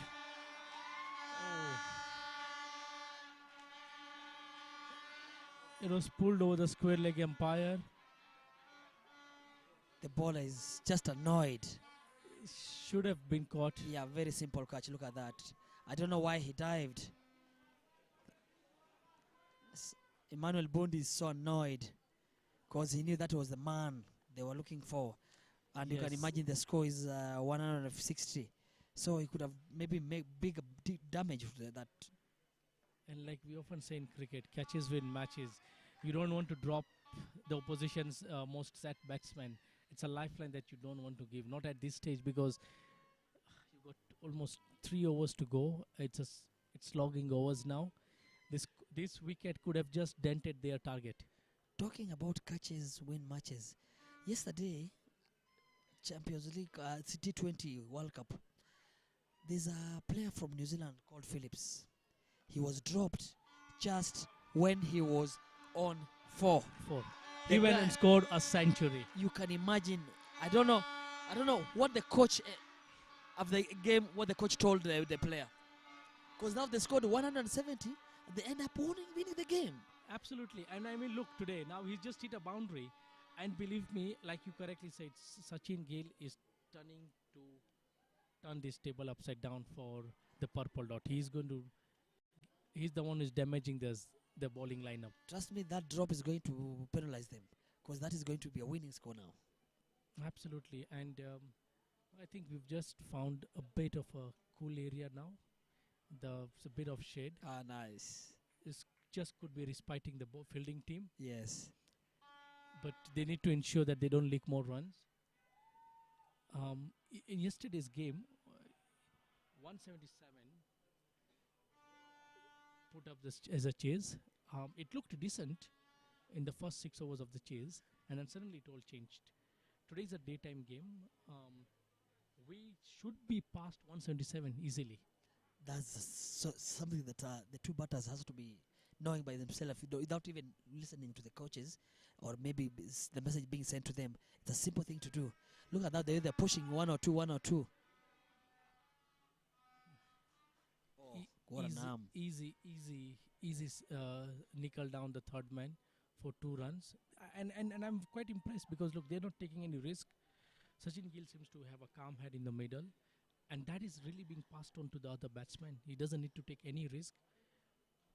That's why you always see some batters getting out, leaving the set batsman on the crease, because you want to do whatever that guy is doing, and you don't know why, the reason why he's doing that. But this guy, if you look at him, just very cool, comfortable on the wicket, just giving 1-1 singles. That dugout team, they're happy.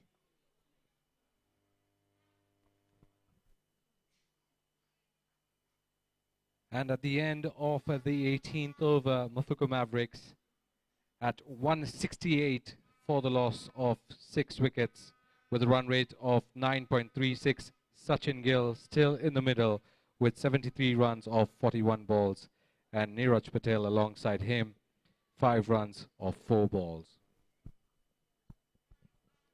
If at this stage you hear the run rate 9 point plus, that is so nice for the batting team. It is absolutely, and I think what do you see? 168. You've got 6 wickets down. You've got a set batsman. I think there's nothing to lose for him now. I mean, he can just go all kitchen sink out, and try and see what he can do from here. I think 190 could be very possible if he goes ballistic. If he takes this bowler now, I think 190 is a very realistic target. Yeah, actually, you see, after that particular over, there was a message that was sent in. Maybe you don't know what the coach wanted. Maybe he told him, hey, we have 2 overs. We have six wickets down. We have 4 to go.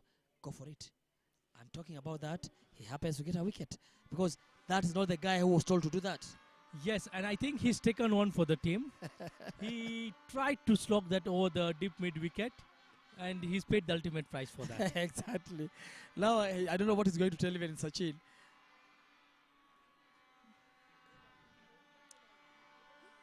And that's the lesson the youngsters should learn.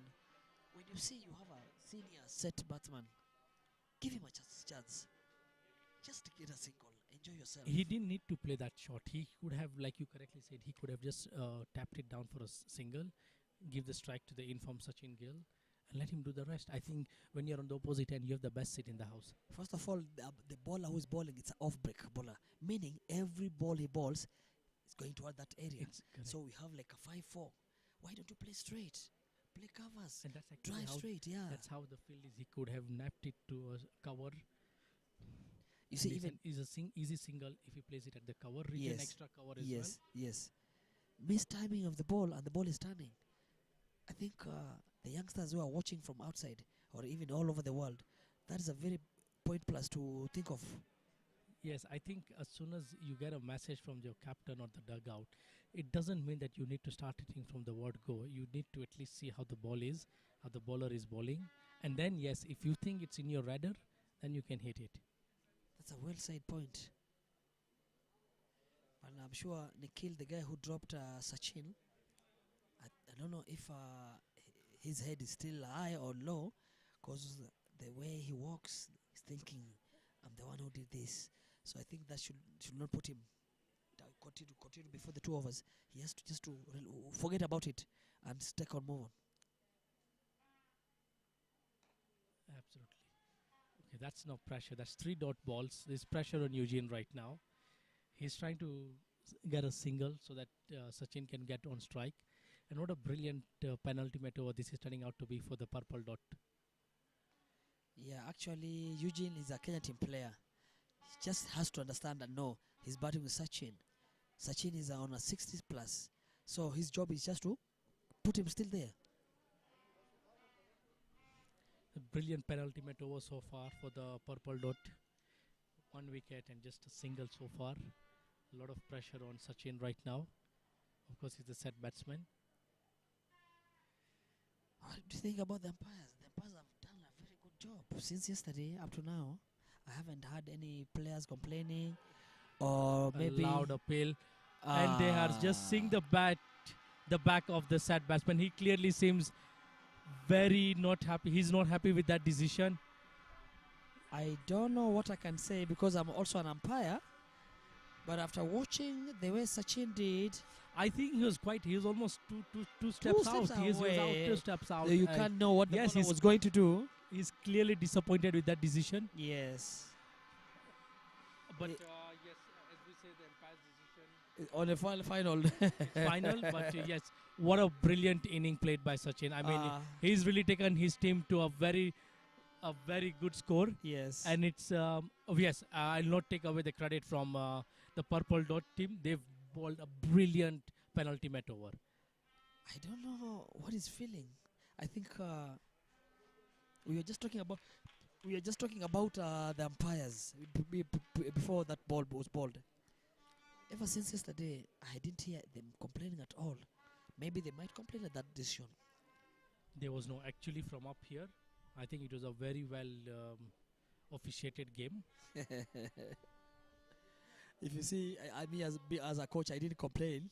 Ever since the game started, I only complain about my players for the wrong decision they made by themselves. Yes. Yes. But you see, now that's the beauty of it. When you're sitting as a coach in the dugout, you're seeing the faults, you're seeing what the players should have done. What happens when they come back? Let's say your team was on the field. When you've seen a couple of things happen wrong, how do you try? And I'm sure you don't want to go and frustrate them. We'll come back after this over.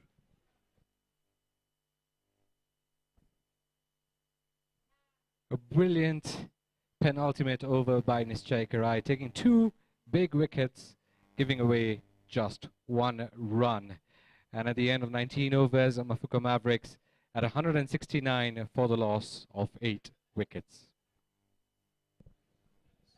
Yes, David, just before the over ended, how do you rally your troops if they've had a bad day on field? How do you rally your troops? Because yes, like you correctly said, you want to forget it. What do you do?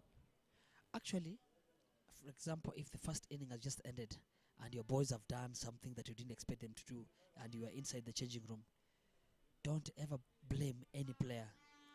Whether you dropped 5 catches, whether you scored 0 and you're a superstar, don't blame any player. As long as you have your first 11 and they did that, just know everybody must have a bad day in the office. Very well said, So and I think that is the most important point. The Youngsters, do not even blame yourself while you're on the pitch. Yes. It happens. Let's focus on the next delivery. Because now this is a tournament of 5 games before deciding whether you are in the semi-finals Semis, yes. or finals. First game, you might be out. The second game, you'll perform.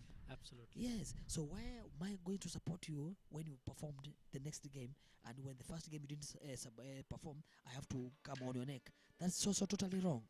I have to appreciate everything just for you to be on that field. Something very important. Absolutely. And in the last 2 hours, Purple Ndovus have really come back strong, picking up 2 wickets and barely given any runs. That's coming down the leg.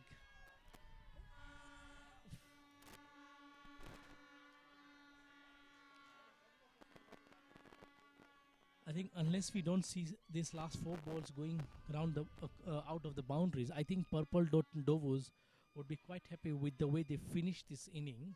because the last 2 overs have really been tight.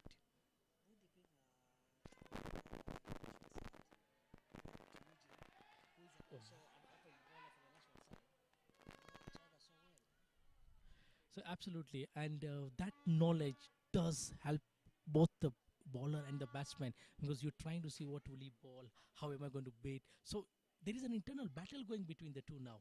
You know, they're trying to say, oh yes, I know you, but I'm going to outdo you now, you see. Yes. Absolutely, and this is the beauty of domestic cricket, you know. So we've got 3 balls to go. What is realistic? They need to they need to get 1 boundary at least.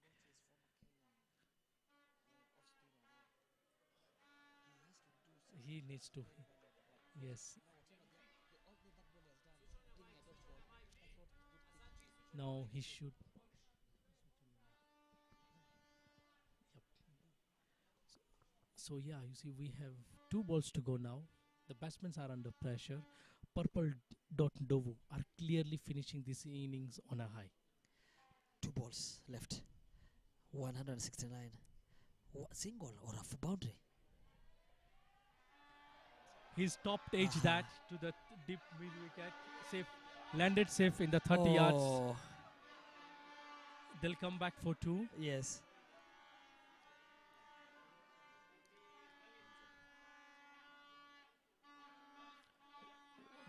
Now already it's 175. No, 1 to go. Last over. We pretty much have 174.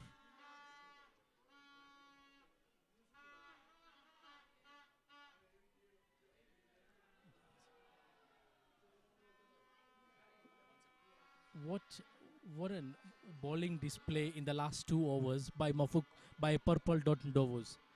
That is what I was talking about, Emmanuel Bundi. Emmanuel Bundi has been now the key bowler for the national team every tournament they go to, either in or out of the country. We wish. Do you think this is a good score for the first innings, considering yesterday they chased down 177? For this wicket, the way I saw both wickets, yesterday's and today, anything can happen here. Absolutely. I think stay tuned to us. We shall be back during the chase. Okay, I've just been informed that there's been a penalty and 5 runs been given to Mafuko Mavericks. That could just be a massive difference. Is it slow rate bowling or why was with penalty? We're still trying to get some details, Exactly. but yes. I can hear the chief manager of the tournament talking to the umpire. Yes. Maybe that's the reason why. And the coach was also And there at the end of trying to 20 overs, Mafuko Mavericks.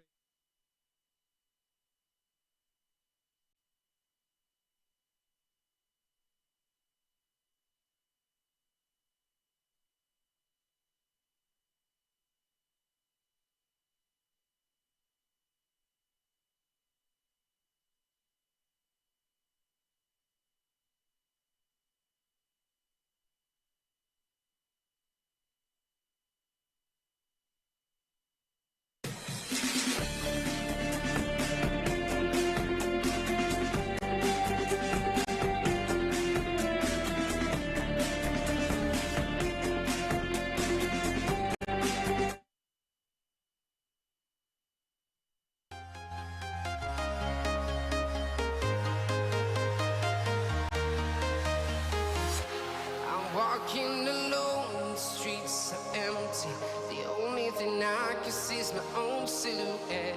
I'm getting stronger, step by step. The clock is ticking, but there's no time for regrets. I've been flying from town to town, from London to Taiwan.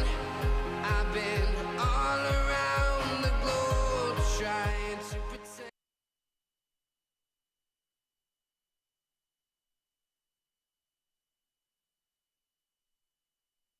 Skills along the side of enthusiasm of the crowd's been amazing. So it's been a good one so far. Hopefully we get on the right side of it by the end. Are you happy with how your team has performed? I know low runs for you. How was that feeling? 9 runs on the board for you. No, listen, it's a team game. It's one of those where, and the good thing about it is we weren't reliant on one guy to go through. Obviously, Gilly got in there and batted through. It's what we've asked for. If it's your day, it's your day. Carry on, carry your bat. He played unbelievably well. In terms of the total, I think it's probably a little bit above par. I think we batted quite well. The guys played with some amazing intent in the middle there to keep the run rate up. And I think it saved us in the end there because they bowled quite well at the back end to restrict us a little bit. And how would you say the pitch is? Because we saw them using a lot of spinners rather than pace attack on you. Are you going to go with the same tactics, or do you have something else lined up? I think just at the end of the day, it's going to be execution of skill. Obviously, they went a bit spin bias. The seamer at the end, they still bowled quite well. So that we've got one or two seamers to run in. I think it's just, again, execution of skill. If the guys run in and do their job, and the guys in the field do their job, and when the chances come, we take them, we should be on the right side of it. Well, thank you. Good luck to you and your team. Well, ladies and gentlemen, stay tuned for the chase of Purple Dot Ndovus.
He's playing for the Mafuko Mavericks.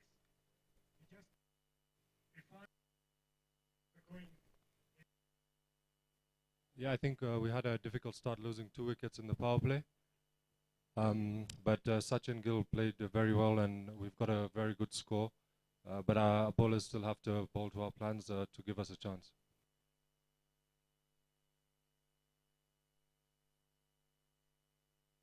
The wicket was stopping a bit early on, but I think it's a wicket where if you take your time, get set, it becomes easier. So you've got to earn your runs out there. The team bowled spinners a lot in the up front. Is it the same with you guys? You'll see. Oh, you don't want to lick it. Anyways, good luck, Irfan, and play well. Thank you. Yep.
Ladies and gentlemen, a kind request, please use the bins to dispose of.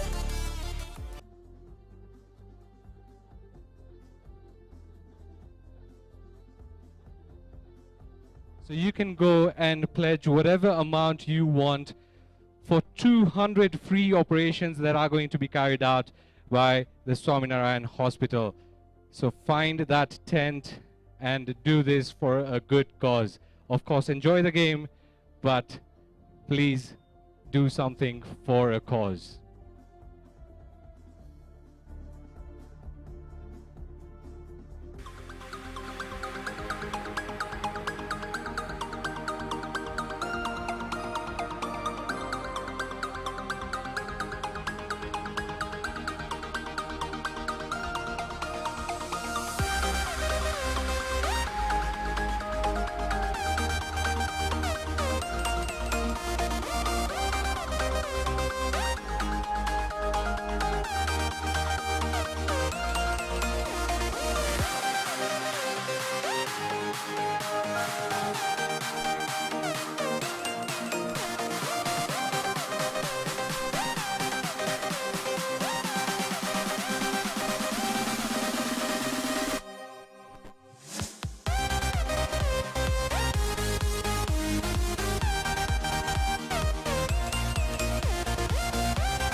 Batsman team purple dot Ndovus, please take in the field.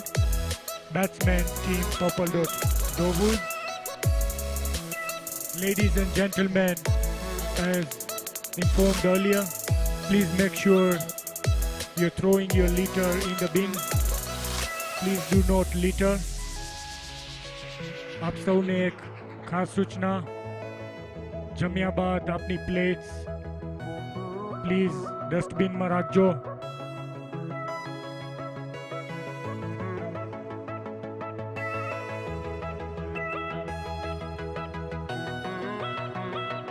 Right, once again, good afternoon, ladies and gentlemen. The chase is on for the purple dot Ndovus taking on the Mavericks. This is going to be a good chase. 180 required for them in 20 overs. Jamil, a tough task. Absolutely. It's our first day match here for the Swaminarayan Pro20 League, and what an atmosphere we have already here at the Shree Cutch Patel Samaj, Nairobi West, and it's absolutely electric. In fact, I did speak to Levy earlier on, and Rikesha also spoke to Irfan Karim, and both feel that 180 is a good score that they have managed to put up as the target for the purple dot Ndovus. Absolutely. I think now it's a test of the bowlers from the Mafuko side, and keeping the Ndovus at bay, limiting their runs in the start of the match and the second innings of this match number 2. So it's going to be a huge test for both sides as well. And of course, we need to see if the purple Ndovus have what it takes. Exactly. The difference, I think, would be the bowling attack, because what's happening is that the purple dot Ndovus actually went for a bigger and a stronger spin attack compared to the pace, while it looks like the Mavericks are going to be starting with a bit of pace. Well, I think this is definitely going to come down to the Ndovus making up for their mistakes in the last innings. Some poor fielding, some misfielding on the boundary as well. But captain at the crease right now, Rushabh, and he's definitely going to command his Ndovus into the direction for 180. It is a big task for sure. Let's see how this pans out.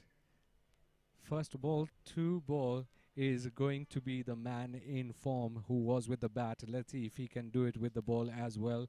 It is Sachin Gill who is going to be bowling the first ball for the Mavericks.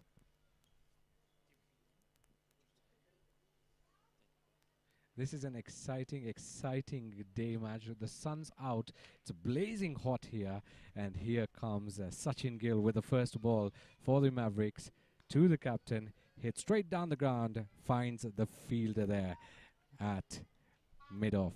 You mentioned his batting talents in the last innings, and wow, did he put a performance. He definitely carried the team after his captain was caught out there. And it was his responsibility. He was there at number 3 and carried the game at number 4, sorry, and carried the game onwards from there. And what a true performance. Now let's see what he can do with the ball, Bhargav. Exactly. Coming in for the second ball of this second innings. Hit down the ground. Right over mid-on's head for a boundary. A captain's inning has started for the purple dot Ndovus. There's no messing around now, Bhargav.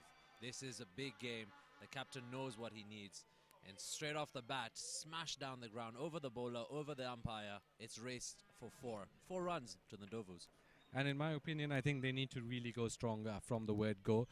Within the power play, they need to definitely go at over 10 and over. That's when they would be hoping to probably chase down the target of 180.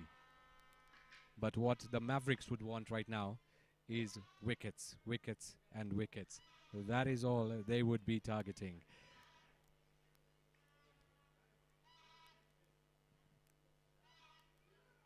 Do you think it was one of the advantages that the Mafuko Mavericks chose to bat first, take on the blazing sun, just 2 men at a time, rather than being on the outfield, and now they have a little bit time to relax in a cooler environment? Yes, most definitely. I think the sun does play a role, especially when it's so hot as it is right now at the Samaj. It was even hotter when the innings had started earlier on. It was right above the heads. Now it's slowly settling down.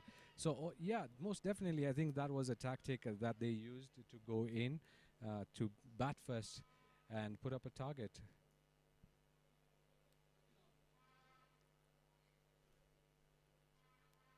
And Sachin Gill really bowling well. Hit for a 4, but has come back really strong. Still just 4 runs.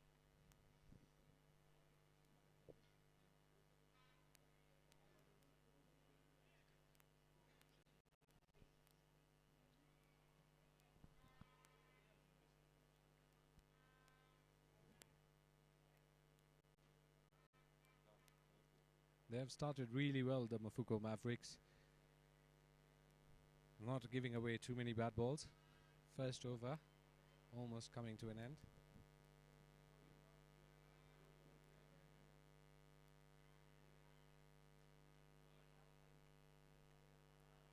Hit down the ground, but finds the fielder there for a run.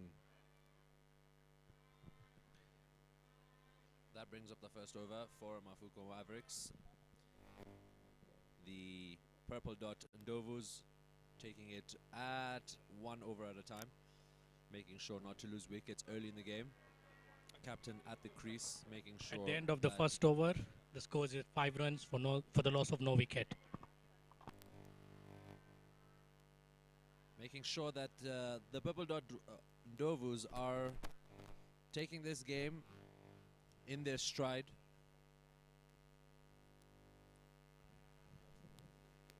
I think the body language of Mafuko Mavericks looks like as if they have this under control completely.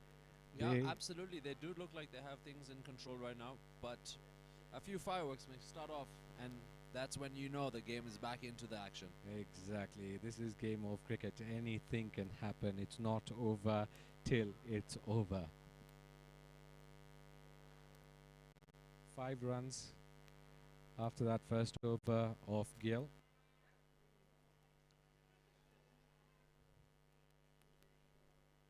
Facing the next bowler, still Rushabh for the Ndovus.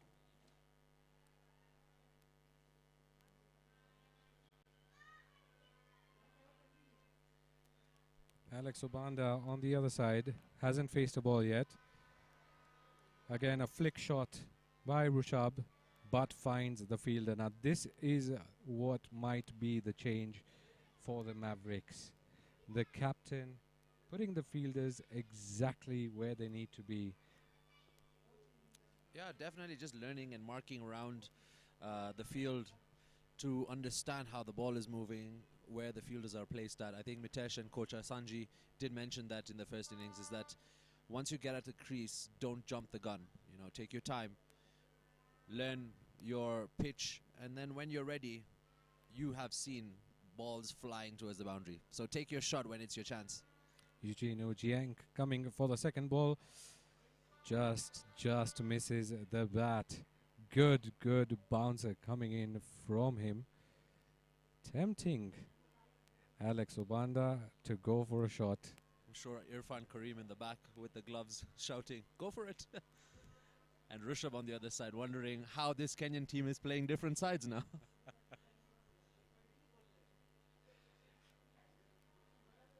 Must be interesting, huh? Play against your teammates. Oh, most definitely. But that is what it is all about, right? This Swaminarayan Pro20.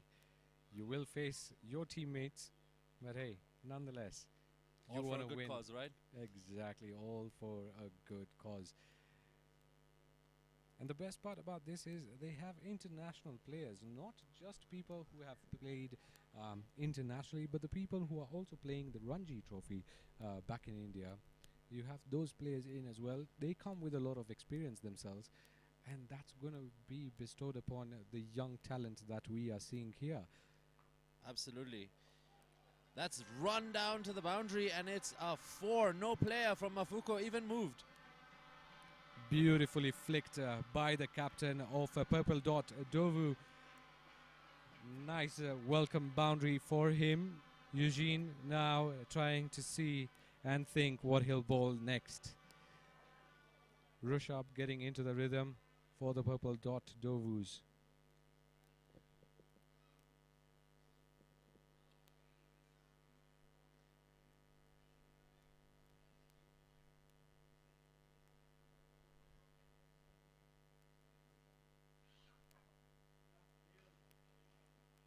Brilliantly come back by Eugene Ochieng. Yeah, you did mention that, you know, a tournament like this is a win-win. Swaminarayan Pro20 is where you have experienced international cricketers who've seen the game way more than most of the players out here. And then you have those ones who aspire to be like them, and they get a chance to learn, watch, and experience it firsthand right here in Nairobi. That's up in the air. It's going all the way. It's probably going to hit a plane. It's a 6. A beautiful shot by the captain of Purple Dot Ndovus, Rishabh Patel, hitting Eugene Ochieng right above his head for a straight 6. Bhargav, let me tell you something. I am sure the international cricketers here today are watching and saying, man, take a bow, son. That was a great shot. Most definitely. And at the end of 2 overs now, Purple Dot Ndovus are at 17 for no loss. At the end of the second over, the scores are 17 runs for the loss of no wicket.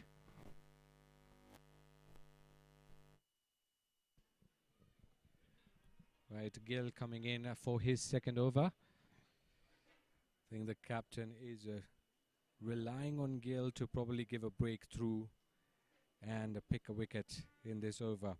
I think that's what they will aim for, because Purple Dot Ndovus did manage to pick 4 wickets in the power play of the Mavericks, of the Mafuko Mavericks. And I think the Mafuko Mavericks captain now is also looking for breakthroughs within the power play itself. They don't want these two sticking around for a long, long time. Obanda faces Gill. Edged and runs behind the keeper for a 4. Lucky break, that one. And with that, that marks the first boundary for Alex. Sachin not really happy with that.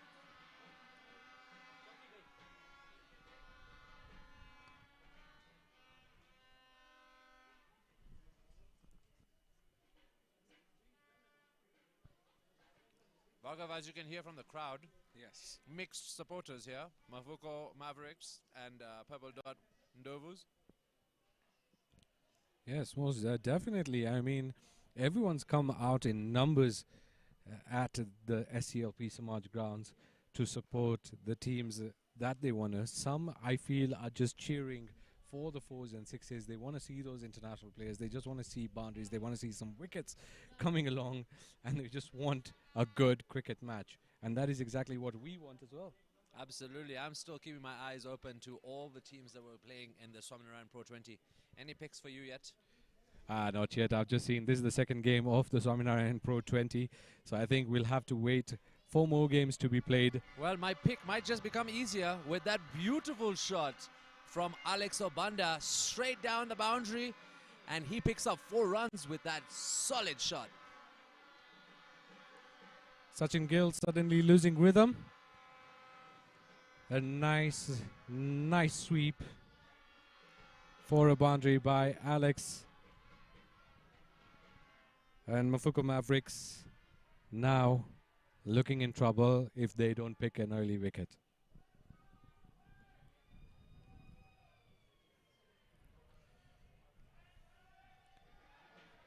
Pressure. Wide ball from Sachin Gill. This is what a couple of boundaries can do to you as a bowler. You're hit and you feel, you know, you start getting many thoughts that go on in your head on how you'll probably play The next one, right? And you're in between 2 minds, but then you realize that it could either work your way in terms of throwing the batsman off. Exactly. You know, giving away a wide and then coming back with the next ball stronger. Hit down the ground, though a man is there to collect that. Alex getting 2 runs.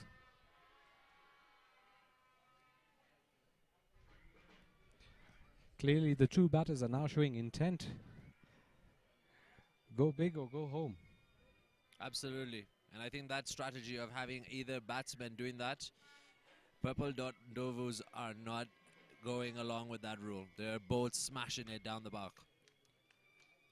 I mean, it is a big task and a big ask as well for 180 in 20 overs. So they definitely need to go strong, at least in the power play. And that is a beautiful, beautiful ball Straight by off the Sachin pads, Gill. but we heard some bat there. Maybe that's why the umpire shook his head. It's a close call. Indeed, a very close call. But much better from Sachin Gill. I think giving the batsmen limited options on where to place the ball, that's what they need right now. And I think Levy with the ball right now is thinking the exact same thing.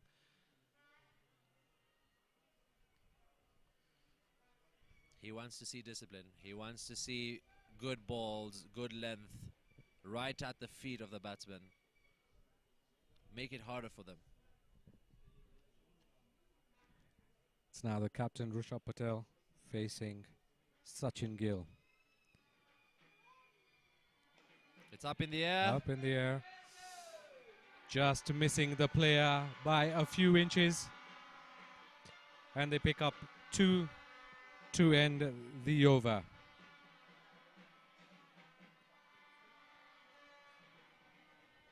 "31 runs at the end of 3 overs.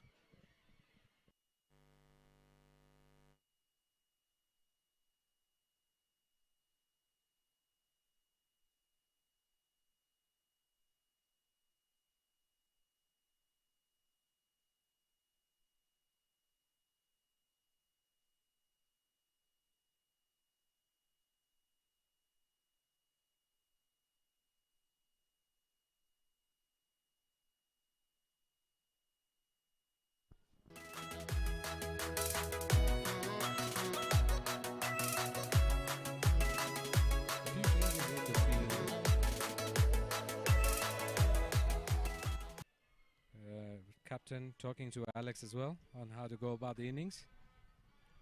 Safe to say, after 3 overs, Mafuko Mavericks were at the same stage, but maybe a wicket down. Yeah, that's the key. That is what Mafuko Mavericks need right now. They want to get 1 or 2 wickets in the power play itself. Yeah, I think looking to break this partnership right now would definitely put the purple dot Ndovus on the back foot.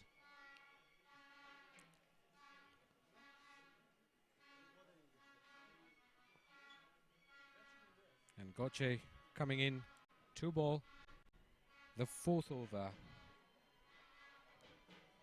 for the Mafuko Mavericks.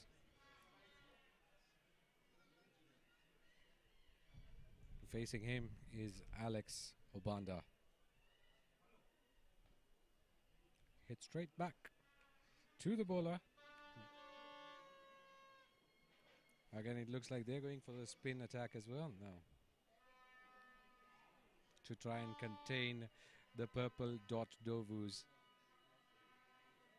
Yeah, you're right about the strategy of the bowler, picking up the ball quickly, bowling his spin, and going right back at the crease and bowling it immediately. Doesn't give the batsman time to think.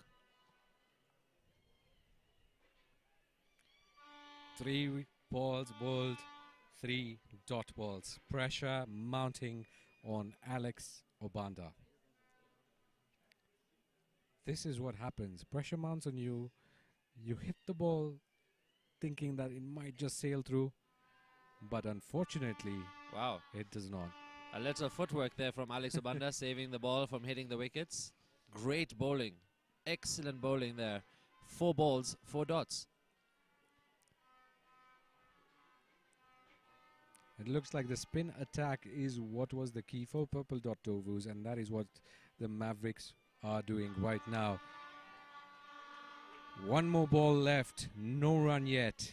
James Goche on his way to a maiden. Alex Obanda under tremendous pressure.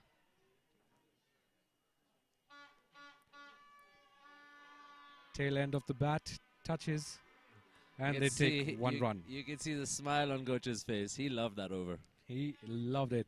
I think every single person out there who supports the Mavericks loved that over. Just 1 run coming out of it, that too in the power play, marks the end of the 4th over. Purple dot Ndovus at 32 for no loss.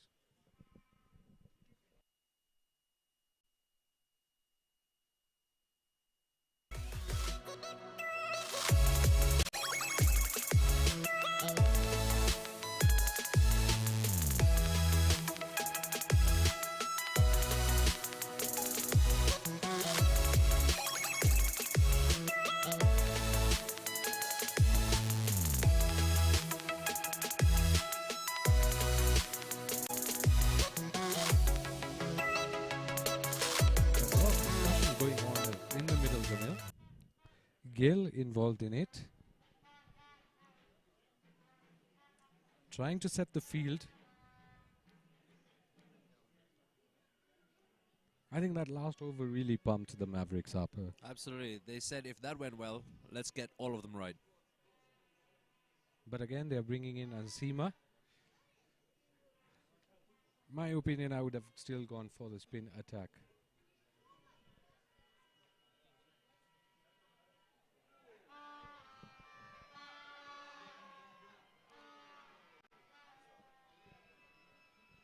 Just misses. How close was that? Wow. That was a statement right there, Bhargav, from the bowler. Yeah, I think he heard me. Said, you wanted some spin? Well, let me show you what I can do. Well, he definitely heard the batsman definitely heard him.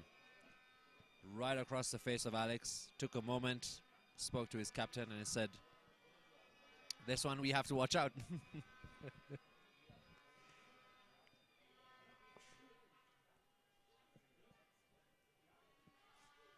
I think this is the over that purple dot Ndovus need to target for a few boundaries, or maybe even one out of the ground.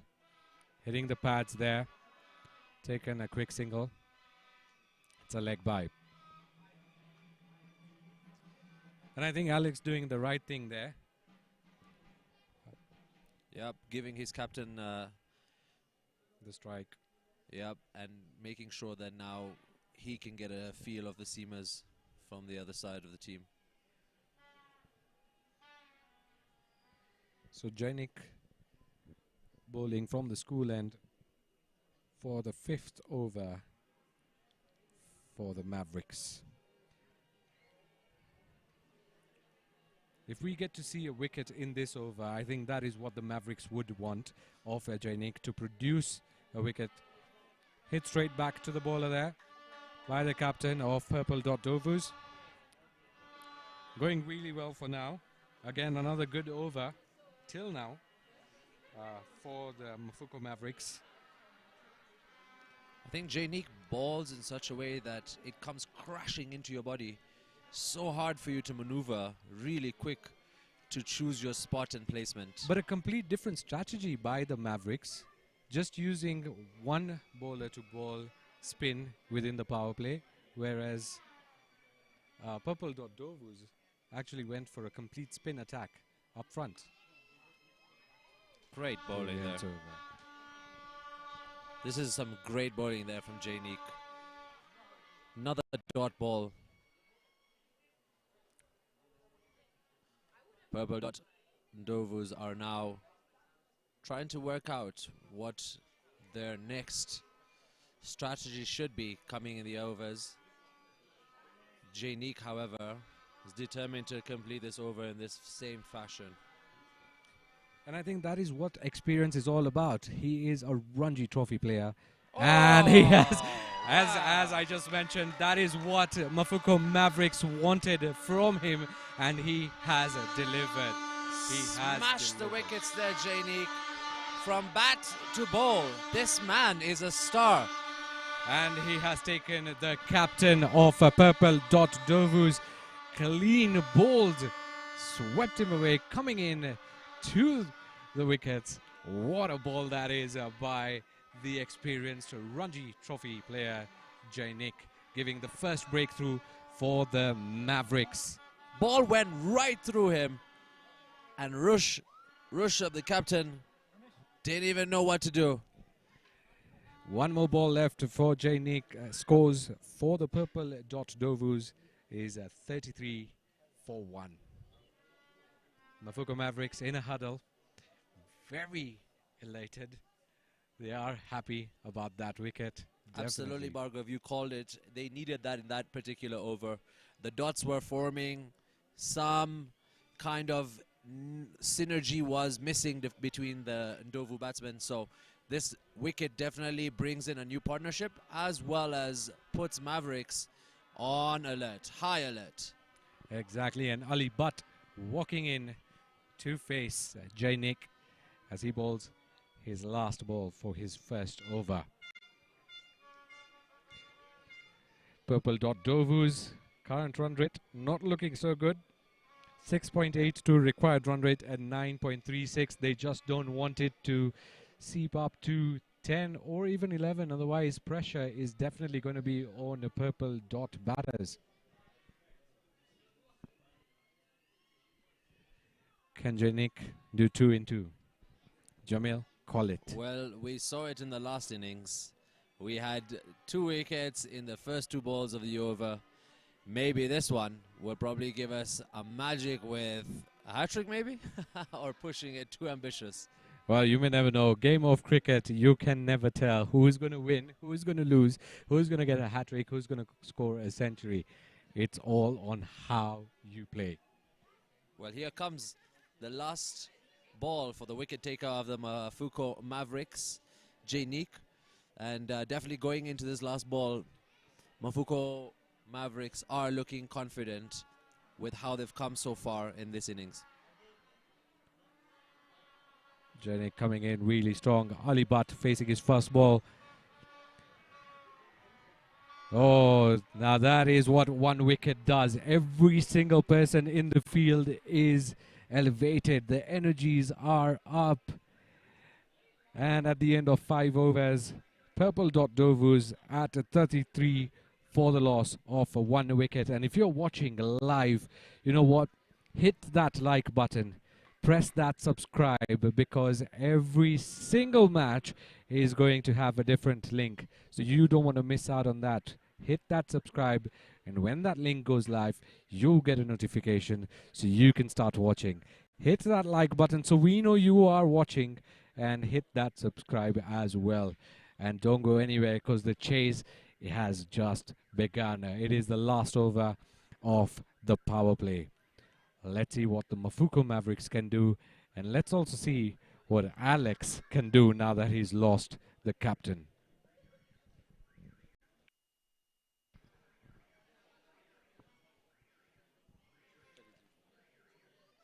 All right, Purple Dot Ndovus are at 33 for the loss of 1 wicket.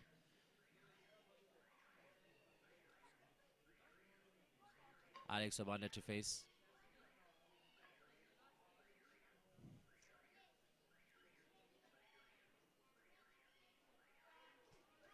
That's a wide.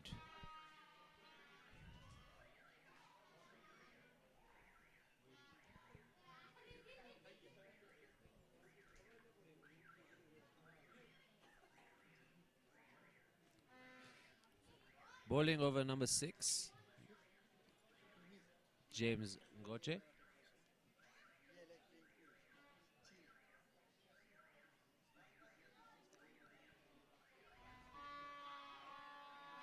Much better, and the team also applauded that one. Well bowled.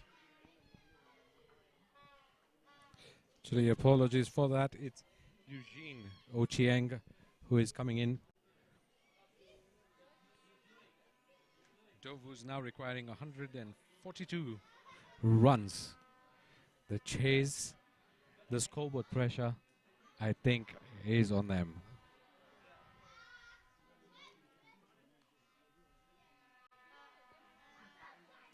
But there's one thing we shouldn't forget, Jamil. Purple Dot Ndovus have the international star, Always Shah, in their lineup. And I think that's a huge difference he's going to make onto this batting lineup. He was hit quite a bit while he had the ball in the previous innings against the Mafuko Mavericks, and they definitely want to make sure to share his statement with the bat now. So when he does come onto the ground, we'd love to see what he can do. Exactly, but what Purple Dot Ndovus would be hoping for is that he doesn't need to come on the field. Absolutely. If this partnership goes right now and it goes well, then we need to get that run rate up for the Purple Dot Ndovus. Yeah, it's not looking too good for them after losing Rishabh. It's up in the air. No and it's fielder just there. going to cross the boundary. Yes, it does. It is a maximum for the Purple Dot Ndovus. Ali Butt now taking charge to put the runs on the scoreboard for the team. It's not just a 6, it's the longest 6 on this pitch. A brilliant shot by Ali Butt. Eugene now going back and thinking on how to bowl the next ball.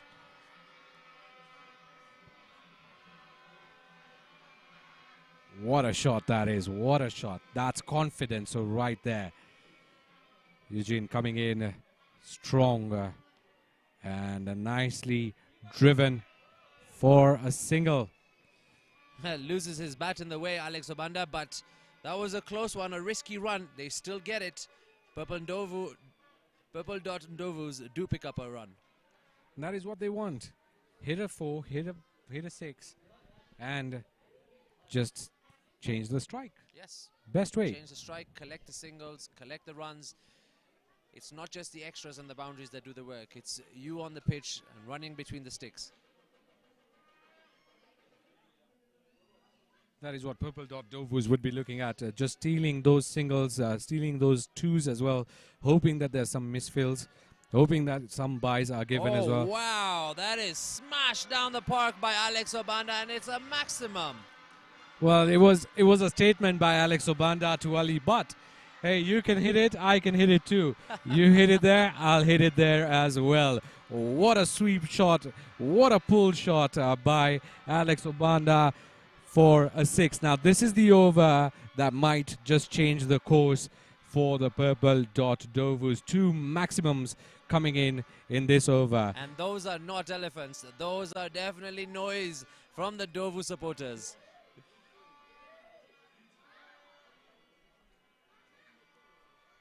Eugene coming in to ball. One more time to Alex. Walking down the ground.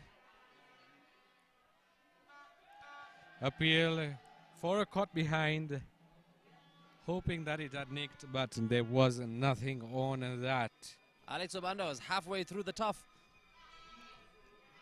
And with that, the power play comes to an end. Purple Dot Ndovus at 48 for the loss of 1 wicket. It got me thinking now, should I take it or leave it out? It got me thinking now, and now I'm stuck in this loop again. It got me thinking now, should I take it or leave it out? What would happen if I talk to you? Got a feeling that I get a clue. Would you be my fortnight?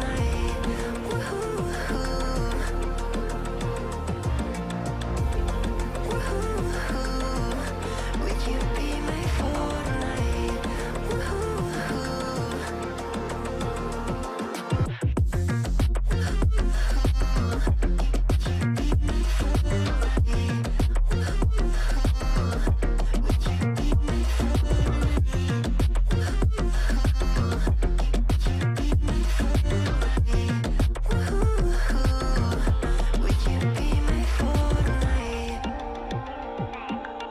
It got me thinking now, should I take it or leave it out? It got me thinking now, and now I'm stuck in this. Yeah, that is the just next joining match. us, yes, absolutely. We are at the Swaminarayan Pro20 League, and right now we have Mafuko Mavericks take on the Purple Dot Warriors. And next up, we have another match lined up for today, Bhargav. Yes, indeed, we have a brilliant game coming up. Playmaster Warriors versus Mombasa Cement Giants. How is this match going to turn out? But before that, the chase is on right here. Yeah, you can see Playmasters Warriors. Of course, the captain of the Kenyan team is going to be captaining one of those guys. It is going to be a good match, huh, Jamil? Happening at 7:15. We'll be here keeping you company in the commentary box. And of course, we're looking forward to that action under the floodlights. And Dhruv coming in to ball the 7th over. Hit down the ground by Ali Butt. But again, fielding placement has been very good for the Mafuko Mavericks. Just a single of that. So another wicket now should be under the radar for the Mafuko Mavericks for sure. They are 6 overs in, maintaining a good run rate for the Ndovus, and maybe a few more wickets now to change the game on their favor. Most definitely call for 2, and they will run very hard. Oh, what a throw that is, but I think the batter made his ground already. Batsman is safe.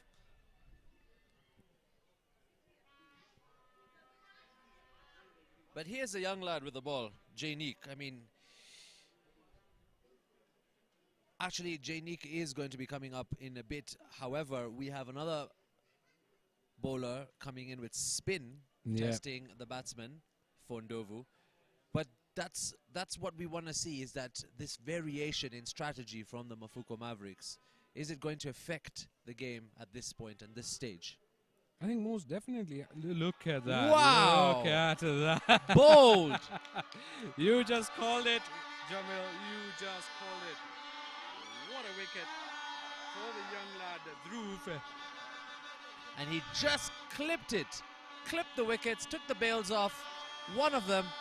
And now it's a celebration in the middle of the field for Mafuko Mavericks. Look at them go as Alex Obanda walks back into the dressing room. Once again, the spin attack coming into play. We saw that in the first innings. And we are seeing it one more time here. The seamers are keeping it under control, but the spinners are the ones picking the wickets. What a brilliant ball that was. Completely mistimed by Alex. A brilliant ball. And guess who's walked out, Jamil? It is the man we were talking about. Always Shah coming in to bat. Let's see what he has up his sleeves. Or should I say, down his sleeves. We're going to find out in just a bit as the batsmen take their positions. And Mafuko Mavericks, as they do with every wicket, celebrate. You know, re-energize the team, re-elevate the team to get the third wicket as well. And I think that's exactly what they want right now. Keep the field tight, put yourselves in the position, not get ahead of yourselves, and let's get for the next wicket. Big moment for Dhruv to be bowling to always Shah.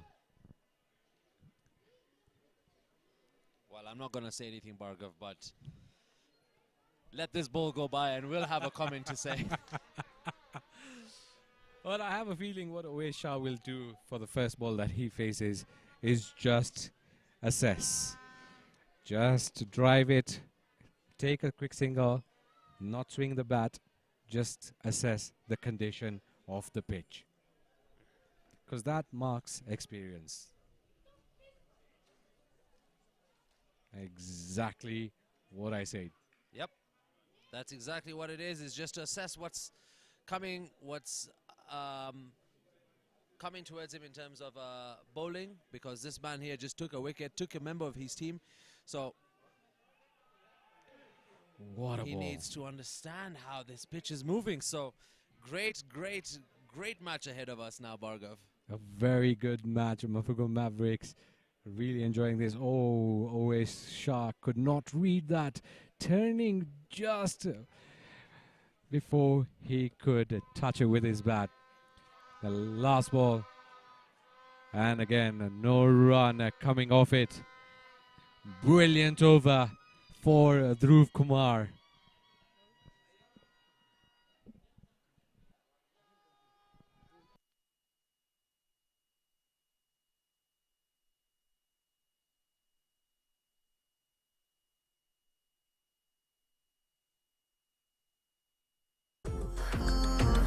Would you be my fortnight?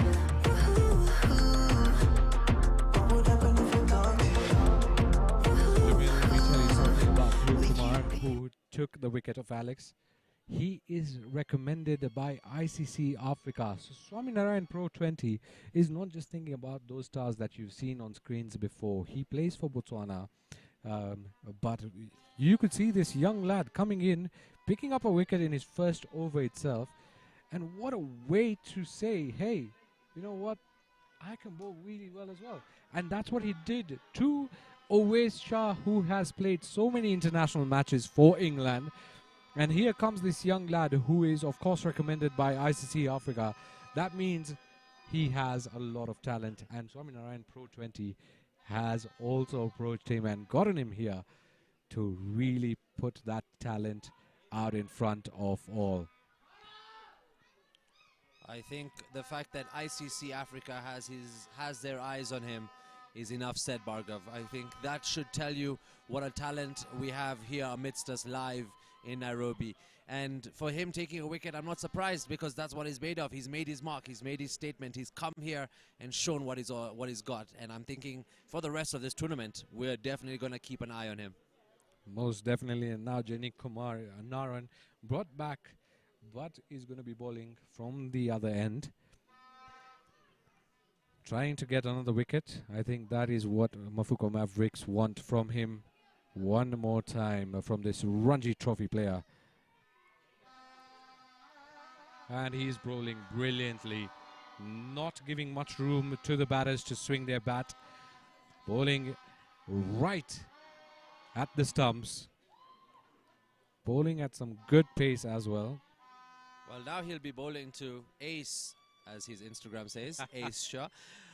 And we'll be looking forward to seeing some crackling cricket from him as well. He's gotten into the pitch, you know, settled in, taken a couple of balls as well. Now he'll be facing this young man, and hopefully we'll get to see Oasis at his best in the Kenyan sun.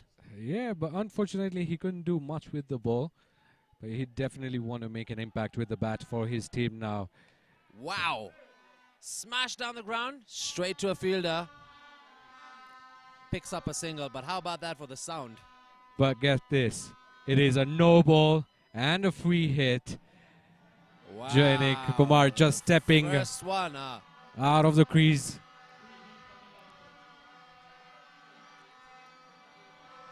And facing that free hit is Ali Butt.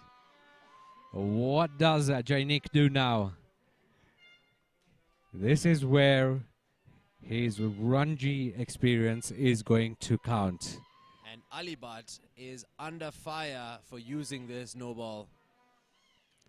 He definitely needs to hit it out of the park, or at least get a boundary of this, because Purple Dot Ndovus are slagging behind the required run rate. Here comes Jainik. Hit down the ground, and it is a boundary. Using the wrists. Brilliant flick. Absolutely brilliant flick. You read my mind there. And it's gone right between the two fielders, running down. It's chased to the boundary, and 4 runs to Purple Dot Ndovu. We did mention the importance of extras and runs that you give away. And that was not just a one no ball, it was one no ball and a boundary. Yes, exactly. Exactly. But they are still far off from the required run rate. They really need a couple of boundaries every over, or get one over. That is going to definitely pump them up and put some runs on the scoreboard. Here comes Jainik for the 4th ball of his over. Once again, also running down towards the boundary. Is it another? it is a boundary one more time, using the pace of Jainik, just driving it past point, or rather not even driving it, just guiding it past point, using the pace that Jainik is bowling at for a boundary. No chance for the fielders. How about that from Ali Butt? Great use of the bat, great technique, and this is some great pressure on the bowler. Yes, this might just be the over if Ali Butt gets one more boundary from this ball. Hit straight back, and they'll take a quick single. Crackling over that for Ndovus. And it's not over yet, though. Always Shah going to be facing the last ball.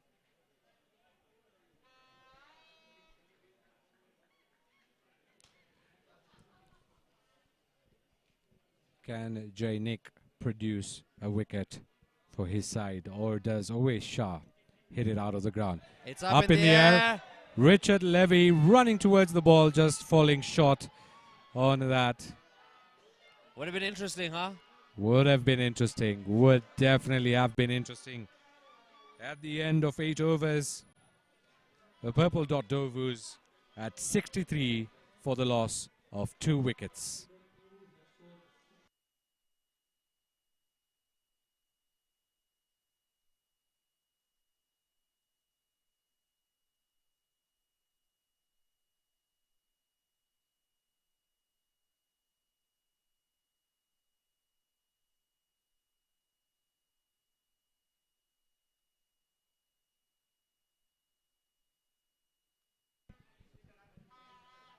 Jamil, we've seen Oais Shah not really middling the ball. Bhargav, as they say, when it comes to about 5:30, 6 o'clock in the Kenyan side, you must have some nashtas and some chai. I guess that's what's missing. And brought back to attack is Dhruv, the ICC recommended player. And that is why this guy is recommended by ICC Africa.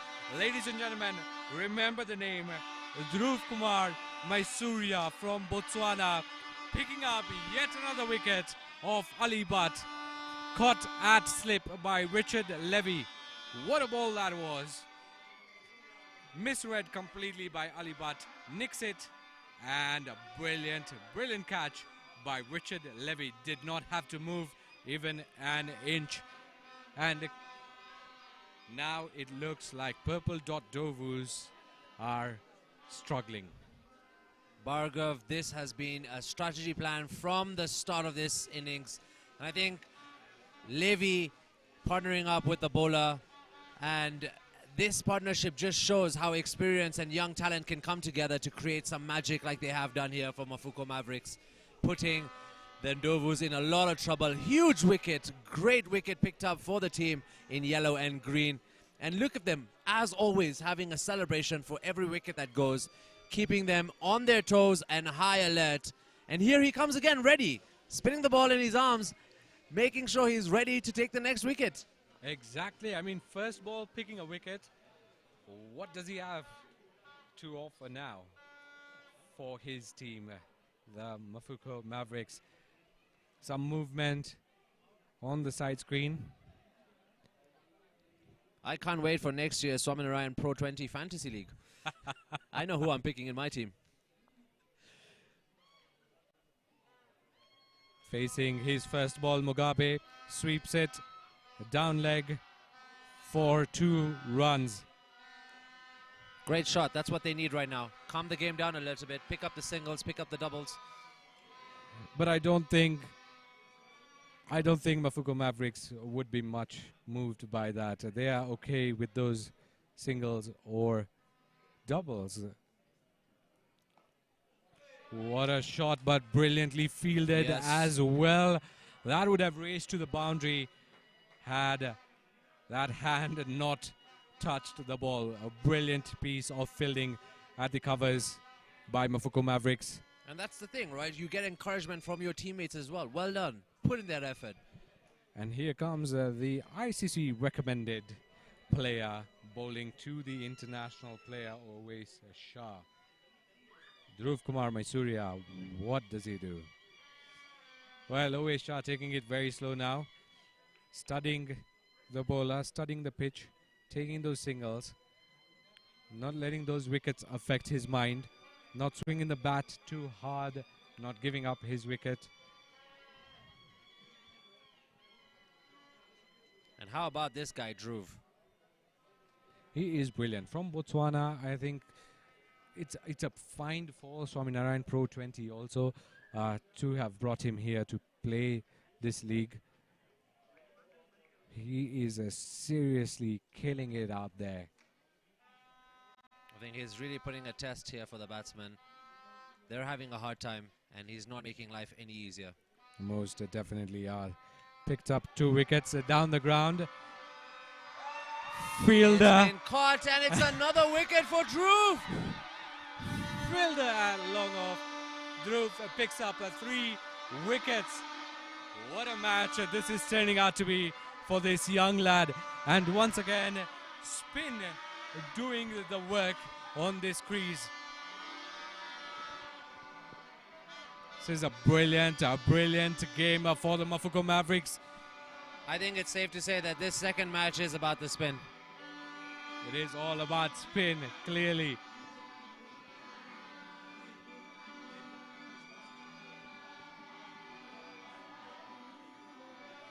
What a game for the young lad, Dhruv.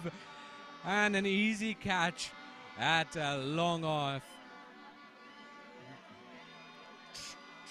Tried to go really strong, trying to get a boundary.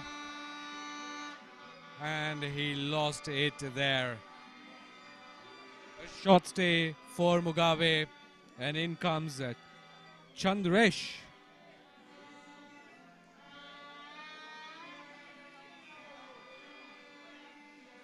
Chandresh Hirani is the new batter in, but he wouldn't be facing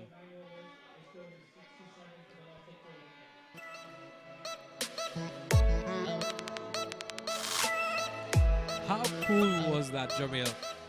That was just cricket at its finest, you know. Get the ball in the right areas. You know exactly what the batsman is going to do, and easy pickings for your team. Because Dhruv got the wicket in the first ball, ended his over with another wicket as well. He is seriously pumped, and Owesh Shah is not able to strike the ball from the middle of his bat.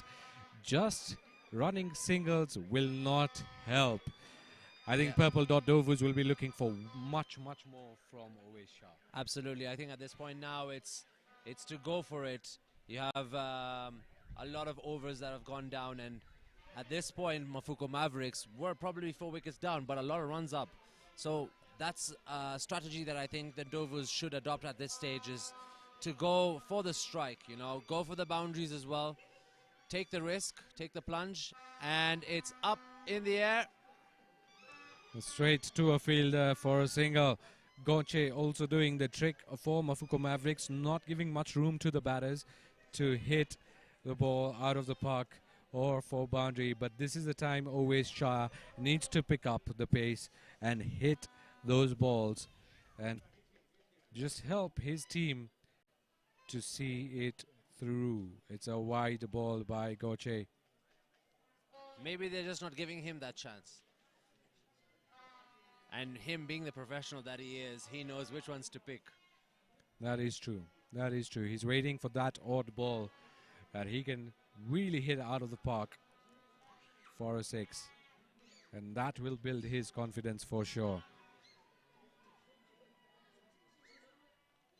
Just a single taken there. Once again, not much intent by the Purple Dot Ndovu batters. Yeah, it is worrying, Bhargav. It is worrying with 9.2 overs down, and you're at 70 at this point, where you should actually be at about 80, 90 runs there to be on the safe side, and you're 4 wickets down. Hit again straight to the fielder. Purple Dot Ndovu batters just not able to find the gaps that they want. Brilliant bowling by the Mafuko Mavericks. Swept it down the ground, but once again a fielder in place. This is brilliant bowling and brilliant captainship as well. He has placed the fielders exactly where he feels the batters would be hitting. And it seems like the captain wants Dhruv to continue with his spell. Wants a couple more wickets from Dhruv. So first wicket for Dhruv, straight to the wickets. Bowled the captain out. Second wicket caught on slip with the partnership of his senior experienced international cricketer Richard Levy. And third wicket picked up on long off with a nice spin, sweet enough for the batsman to think it's a juicy shot, but it's up in the air and it was caught. And that's his 3-wicket haul for this evening so far. And we're not done. We aren't done. After 10 overs, we are now at 72 for the loss of 4 wickets. A long way to go for the Purple Dot Ndovus. And it is drinks. Well, now, time to re-strategize for the Purple Dot Ndovus, most definitely. They need to come out and start batting. This is match number 2 at the Swaminarayan Pro20 League, and we have the Mafuko Mavericks taking on the Purple Dot Ndovus.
just have to keep our heads cool, calm and collected.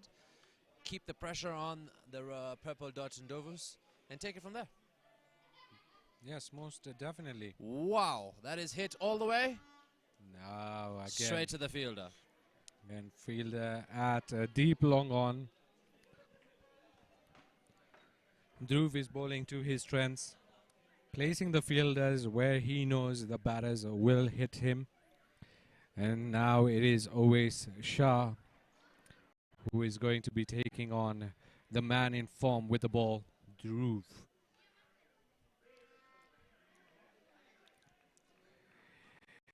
It's not really working well for Always Shah. Didn't work well with the ball. Doesn't look to be working well with the bat either. Just 4 runs off 10 balls. Tries to sweep it with one hand. Sneaky shot there. Is it going to make it? It has most definitely made it to the boundary line. Finally. Is that what experience is all about? They see some aways. Clever, tricky shot there. And it raced down to the boundary. The crowd loved it. We loved it here as well. Let's see some more aways.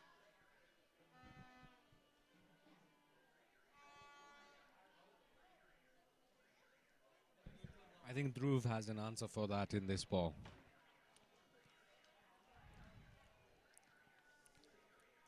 Direct hit and he would be out. But a quick single taken nonetheless. Very close, that one. There was a huge shout from the team at the back. Shows that Dhruv was looking for a reply in that one.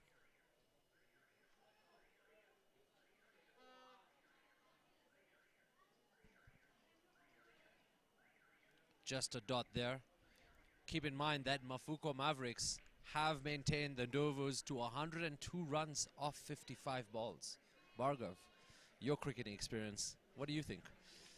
I have a strong feeling that Mafuko Mavericks are definitely going to be winning this game. Up in the air one more time. Right in the middle of the field. Will the fielder get there? He does! He does. One more wicket added to the name of Dhruv. This man is on fire. He has picked 4 wickets in his 3 overs already. How about that? The ball was high up in the air. Gill was right underneath. Sachal also had a slip but still managed to catch it. How about that for athleticism? And with that, 11 overs comes to an end. Purple Dot Ndovus losing their 5th wicket for just 78 runs. Required run rate has seeped up above 11. And joining in the commentary box now is none other than the man that played yesterday's game, Rikesh Hirani. Welcome, Rikesh, to the Combox. Thanks, Bhargav. Jamil, how are you? I feel at home, Rikesh, and it's been a minute since we both were on the mic together. Yeah, talking about partnership of commentary. We've got a good partnership of bowling there going on. James Goche and Dhruv Maisuria, the spin twins for Mafuko Mavericks. Spin twins are they? That's what they're known as. And I think this is something that has been really working for match number 2. Yes, it is. The wicket here seems to be a turning track. We played on the same track yesterday. It was turning a bit, but today looks like it's got more turn. And having the likes of Dhruv Maisuria, an upcoming bowler from Botswana. He has definitely shown some magic to Rikesh. Everybody's eyes are on him, and picking up 4 wickets in your first match, that just shows that he's here for a reason. Yes, and not only picking up the wickets, he's misery. He's not giving away the runs in a big run chase. Bowling 3 overs for 13 runs only. That itself is making sure Team Purple Dot Ndovus are kept in check. Here comes the other twin, Sam Goche. He is really bowling well as well, supporting Dhruv Kumar Maisuria. Look, Jamil, there's one thing in cricket. We see partnerships in batting. I like to tell you this is a partnership in bowling as well. James Goche, 2 overs, 6 runs, no wicket. He's helping Dhruv Maisuria get the wickets. He's putting the pressure on the other end. So the batsmen have to score runs. Looking for runs, they are losing wickets on the other end. Absolutely, Rikesh. I think this is something that is quite interesting that you've pointed out of a bowling partnership, as you may say, in both the spinners. One maintaining the runs with no wickets and the other giving the batsman a chance to hit and collecting the wickets. So I think this is a great strategy coming from the Mavericks. And who do you think would be the inspiration behind this? I think I'll have to get hold of Dhruv and ask him. He's bowling really well. He's bowling to Owe Shah. And he's turning the ball. That's hit towards the commentary good box. shot. It's running down towards the boundary. Is it a 4? No, well fielded there. Down at the boundary. The bowler applauding.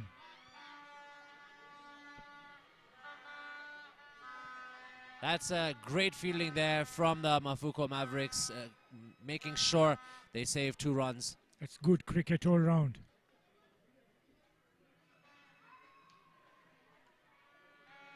Sam Goche with a huge shout.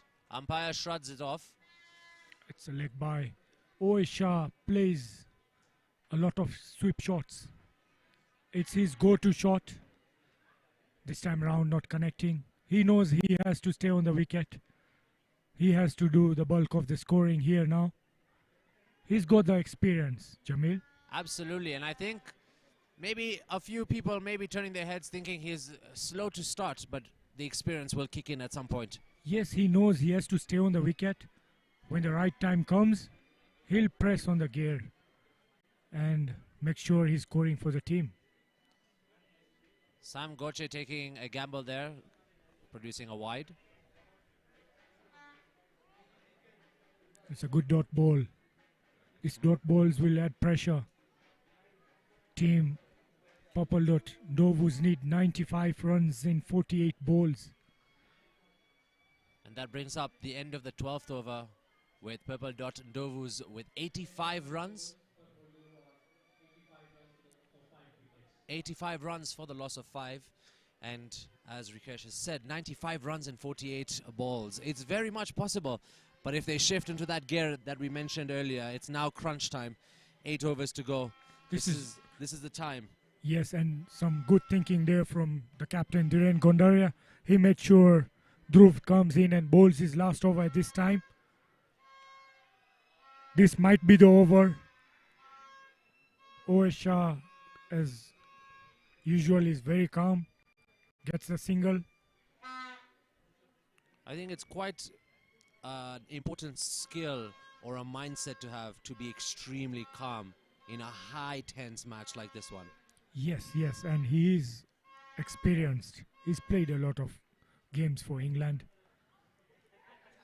That's a quick run taken. Dhiren Gondaria and a bad throw. Whoa. It's a forced mistake. Well fielded there on the boundary.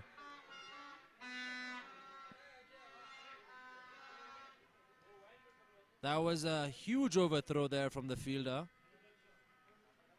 Was it for Dhiren? Yes.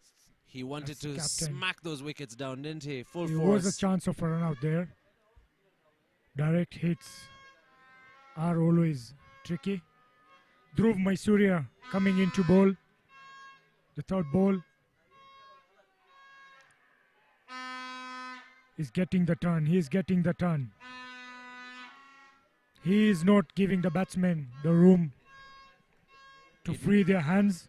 It must be hell being there in the batsman's shoes, facing someone like Dhruv. You have no way of turning your wrists, moving the bat, shaping your body in such a way to get a clear-cut shot. He's got a very smooth action. Picked up a leg by in the last ball. What can Dhruv do now? Oh, look at that turn. Look at that turn. Oais was confused there for a moment. Should I not? Yeah, he just let the ball go. He knows it's turning. It's turning.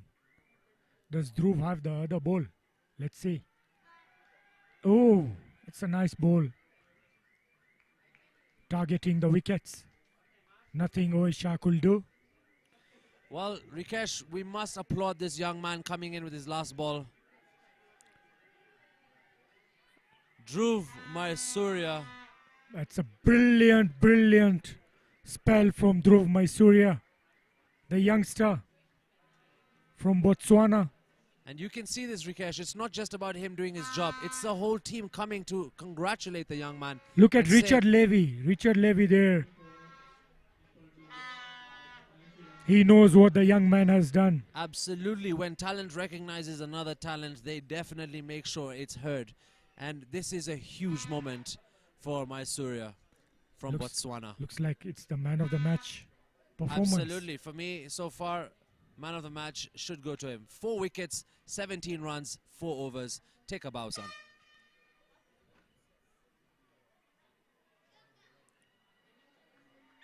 So misfield there, but just a single.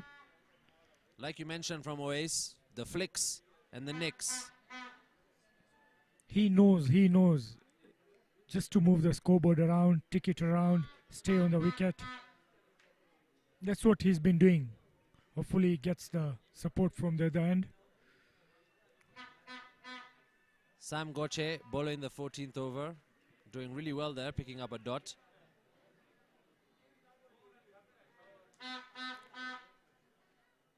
So he's come to bowl the last over of his spell.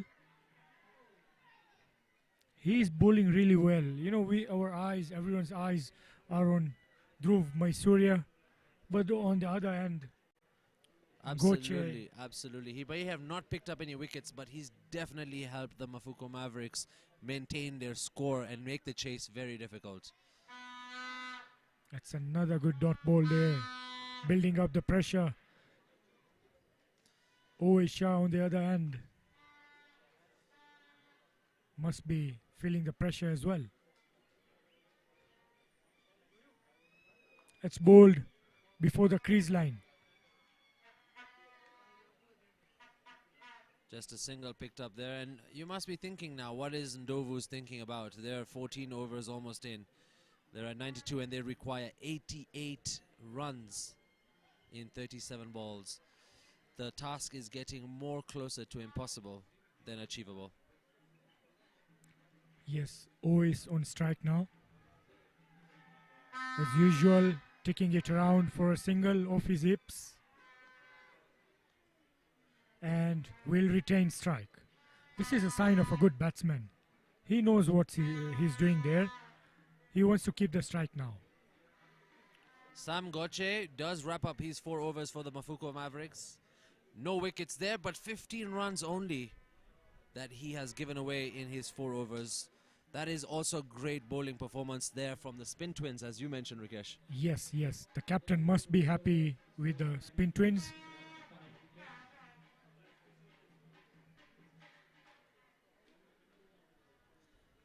So for match number 2, we have Mafuko Mavericks take on the Purple Dot Ndovus, and we have Emmanuel at the crease with Shah. Emmanuel with 4 runs from 9 balls. Shah taking it slow with 16 runs from 21 balls. We're currently at 14 overs. We've got 6 more to come. And the Purple Dot Ndovus require 87 runs in 36 balls. Joining me here in the commentary box is Rikesh, who is also part of this Pro League. So a lot of lessons you're learning today? Yes. We always say, you know, there's no age of learning. You keep on learning every day in, day out. Learn your lessons and keep on improving. Bhargav and I were talking about this earlier, as how this kind of league is a win-win for everyone in terms of a good cause for sure, but how about the experienced players getting a chance to play and have a pitch shared with the young talents within our country and our continent? We had a chat with Richard, we had a chat with Shah. See, both the parties are willing. The youngsters in Kenya are really willing to play with these stars and get a leaf out of the book and up their game. And the other way around, it was same. Shah and Richard Levy are like, we're always there. We've played our international cricket. Let's share what we have to the coming generation. With that, That's a played along the ground for a single. That brings Ois Shah on strike. Jamil, what do you think he's going to do now? Oh, Ois now I think he's going to move into the gears. He's looking like he's in the mood. He's got a few overs in to experience what the field is feeling like. The bowlers, he got a taste of the spinners. Now he's got the seamers coming at him. So Eugene bringing in the fire. He just needs to flick it. He needs to make a move now. He needs to make a move. Current run rate is 6.63. They require 15 runs per over. Someone has to go now. That was always trying to push it down the ground, but went straight to a fielder, picking up just a single. We have Emmanuel here on strike, taking on Eugene. Emmanuel Bundi, a Kenyan international. He's got the experience as well. Bowling to him, Eugene Maneno. There you go. Oh, he wanted to give strike back to Ois Shah, who sent him back.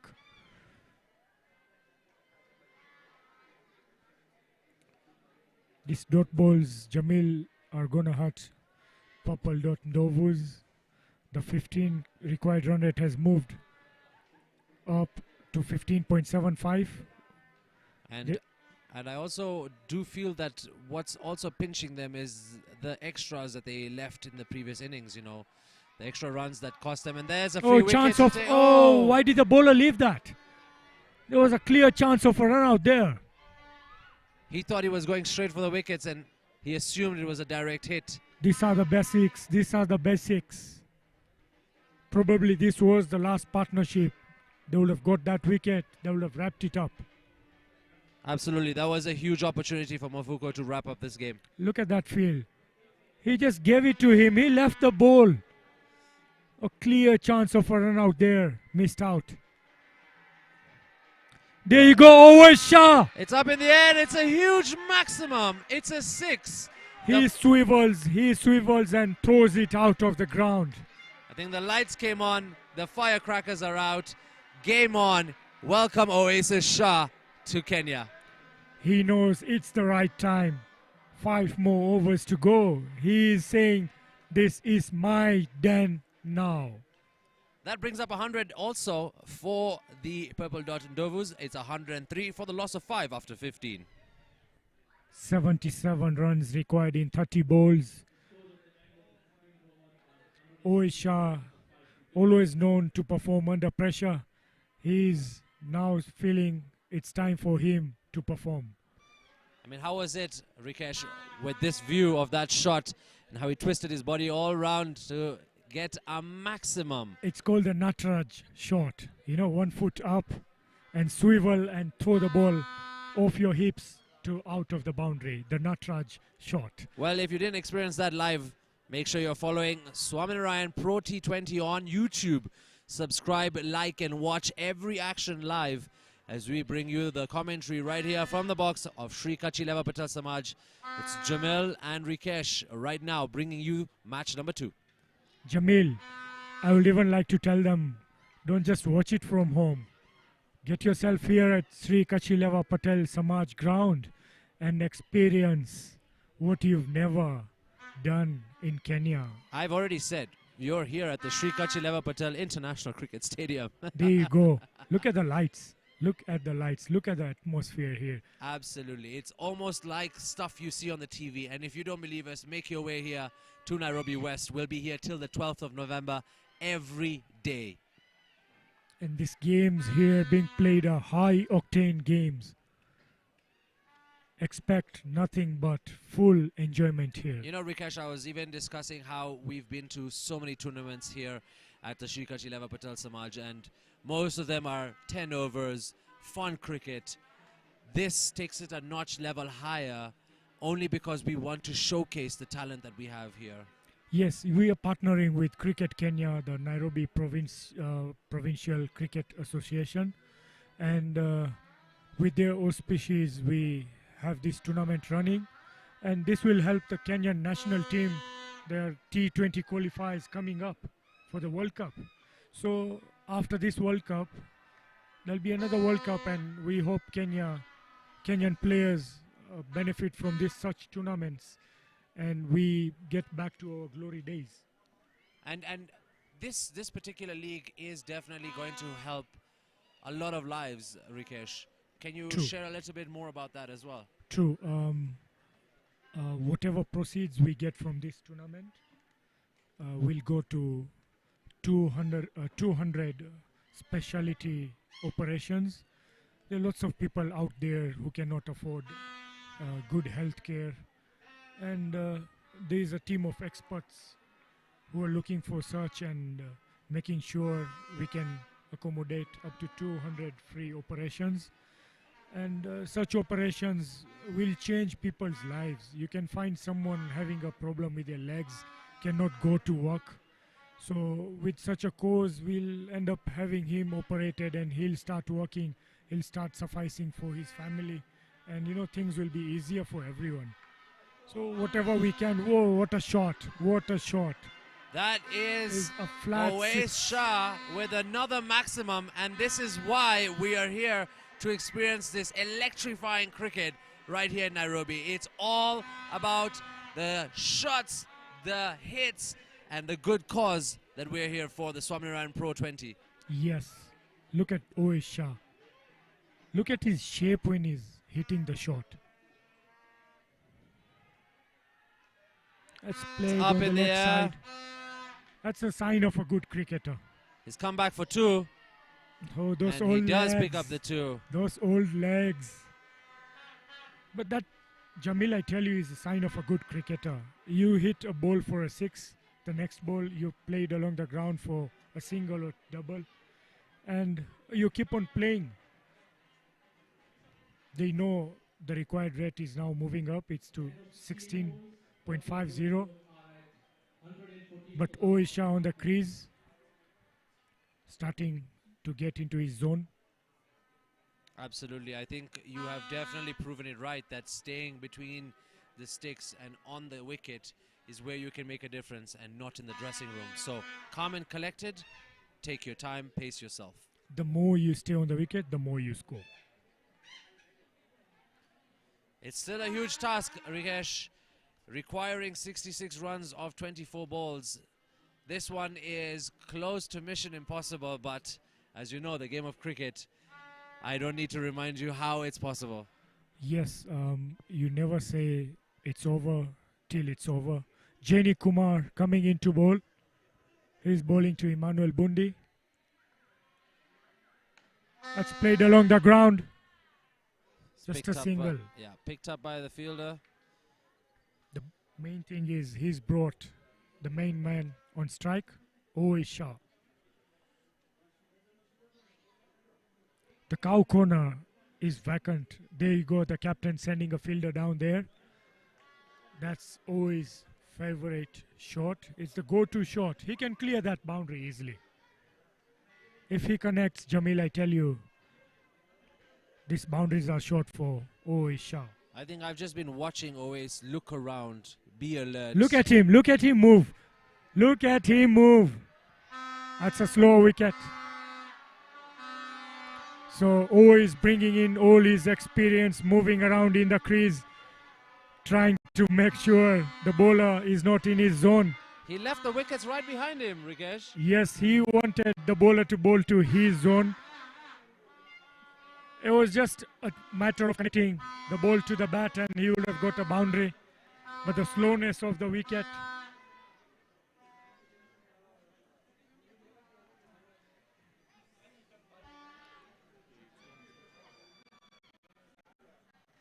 Owais Shah now standing deep in the crease. He stood deep in his crease. This is a good battle now, Rikesh. Yeah, he's Owais. cutting down the pace. He's cutting down the pace. He gets more time. What a shot! What a shot! Owais Shah, take a bow. Wow! This man, if he stays on the wicket, Purple Dot Ndovus are gonna chase this. Jamil. Lift off for Purple Dot Ndovus. That was huge, Rikesh. Humongous from Owais Shah. He's moving around the crease like a lion. He's into his den now. Now he's in the zone. You're right, Rikesh. The line has come out. A bowler as good as Jenny Kumar being hit like this. is going to be worries for the captain of Mafuko Mavericks. The way he's batting, no boundary, looks big to him. There you go, loading up, Jainik to Owe Shah. Another one in there! Is it And on a fielder underneath, and It's another covered. 6! Wow! Another huge maximum for Owe Shah. This is international stuff right here in Nairobi at Nairobi West. Look at Owe Shah. What timing from the man. Look at the footwork. He's just there, 1 step, 2 step, back into this position and swing. He is given some chance here for Purple Dot Ndovus. 45 of 30 balls, and he's batting deep in his crease. At this stage, they need just 53 of 20. There you go. There you go. He's moving around in his crease. Another single taken. He comes to the other side. Now Emmanuel Bundi has to make sure he chips in with the runs as well. Absolutely, Rikesh. It's time now for Bundi to step up and match that of who is across the crease from him. It's Owe Shah, who's done some damage already now. Pressure showing everywhere. Irfan Karim, the wicket keeper, feeling the pressure as well. He's talking to the bowlers. He's talking to the fielders to pass the message. Messages everywhere here now. This is the business time. Final ball here from Jainik. Coming in, running to Emmanuel Bundi, and a good shot down the ground. He gets a boundary. 1 bounce 4. He's got the boundary the last ball and made sure Owe Shah will be on strike again. What good thinking there from Emmanuel Bundi. This is some nail-biting cricket here at the Swaminarayan Pro20 League. Look at the Purple Dot Ndovus fans there with Vuvuzelas. They know they're sniffing a chance now.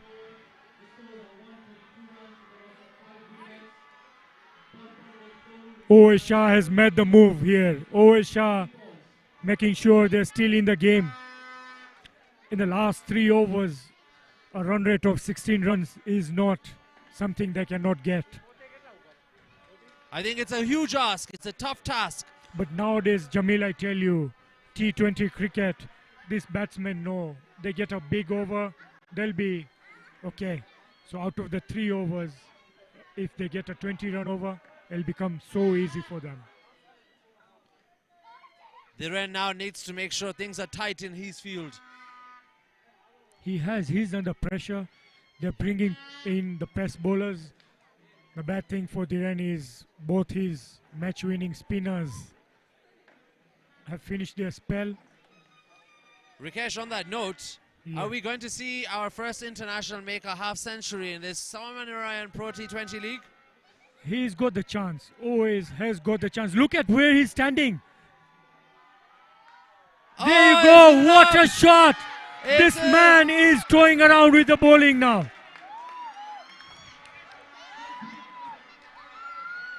That's the first 50 there, Jamil. What batting from Owe Shah. That is huge. Has he retired? I have no idea if he's retired, but I think he's back into his cricket games. Why did he? He should take out his shoes and come play. Look at him where he stood there. It's all experience. He's got into the bowler's mind. Wait and see where he stands. Look at him covering. Look at him moving around. He will move. This is mind games for the bowler. Owe Shah definitely giving his experience on the pitch right now. What a shot down the ground. Down the ground. Straight to the fielder. They'll pick up a single, but now it's high octane. Yes, Emmanuel Bundi on strike. He can hit the ball. Last over, the last ball, he hit a boundary. Owe Shah, how cool he was when he started his innings. Absolutely, Rikesh. In fact, not even cool. We were wondering, is he ever going to get off? Or are we just going to see the singles and the doubles? That's all. But you have just proven me wrong. This man is full of experience, bringing his cricketing class late in the game to show what it's all about to have this kind of experience. It's good the local players are getting a chance to bat with him. The bowlers are getting a chance to bowl to him. Well done, Emmanuel Bundi, bringing Owe Shah to strike. And every time he steps on that crease, you hear the crowd go even wilder. Yes, he is on strike. Not only the crowd, look at the captain for Mafuko Mavericks. He knows they are in trouble if they don't get Owe Shah's wicket soon now. He is still playing around. He is playing a different game on his crease. Look at him. That's a shot down the ground. A fielder there. Just a single. Always feels he's missed out. He feels he's missed out on a full toss here. Well, if you're just joining us, you're joining us on match number 2 where Mafuko Mavericks are taking on the Purple Dot Ndovus right here under the spotlights. We started at 3 p.m. in the scorching sun. We've now come down to the final 3 overs where the Purple Dot Ndovus are chasing 41 runs in 14 balls. Here goes Eugene to Bundi. Bundi needs to hit this ball. He's given strike again to Owe Shah, the senior pro. What do you make of his 52 runs in this innings? It's a cool, compiled innings. He knew what he was doing. He really knew. They were losing wickets and he was facing Dhruv Maisuria, who was bowling really well, but always made sure he didn't give away his wicket to him.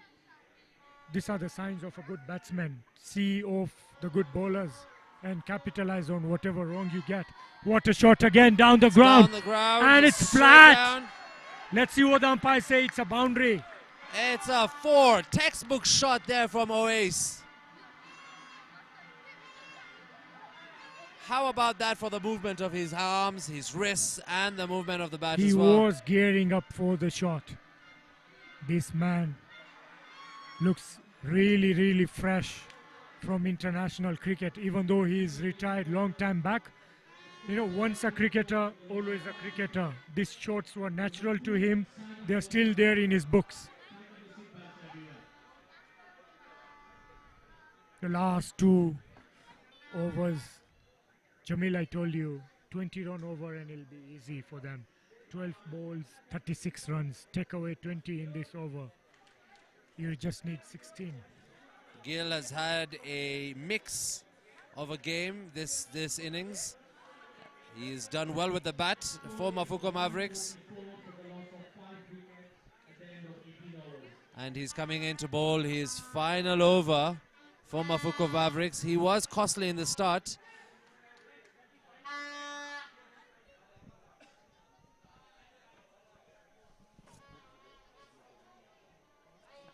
And now he'll have to definitely step up his game. Sachin Gill here with the ball, facing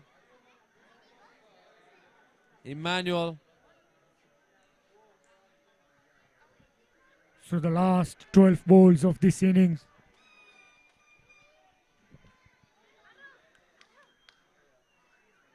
Sachin Gill setting up his field. Emmanuel Bundi, right from the first ball, should make sure either he gets a boundary or gives strike to Owe Shah. The atmosphere here is electric. There goes Sachin Gill. He's given the strike back to Owe Shah. That's a good thing he's done. Owe Shah on strike, and the Purple Dot Ndovu fans really getting behind him with his and look at six-hitting prowess. Look at how the field has changed all of a sudden with Oace at the crease.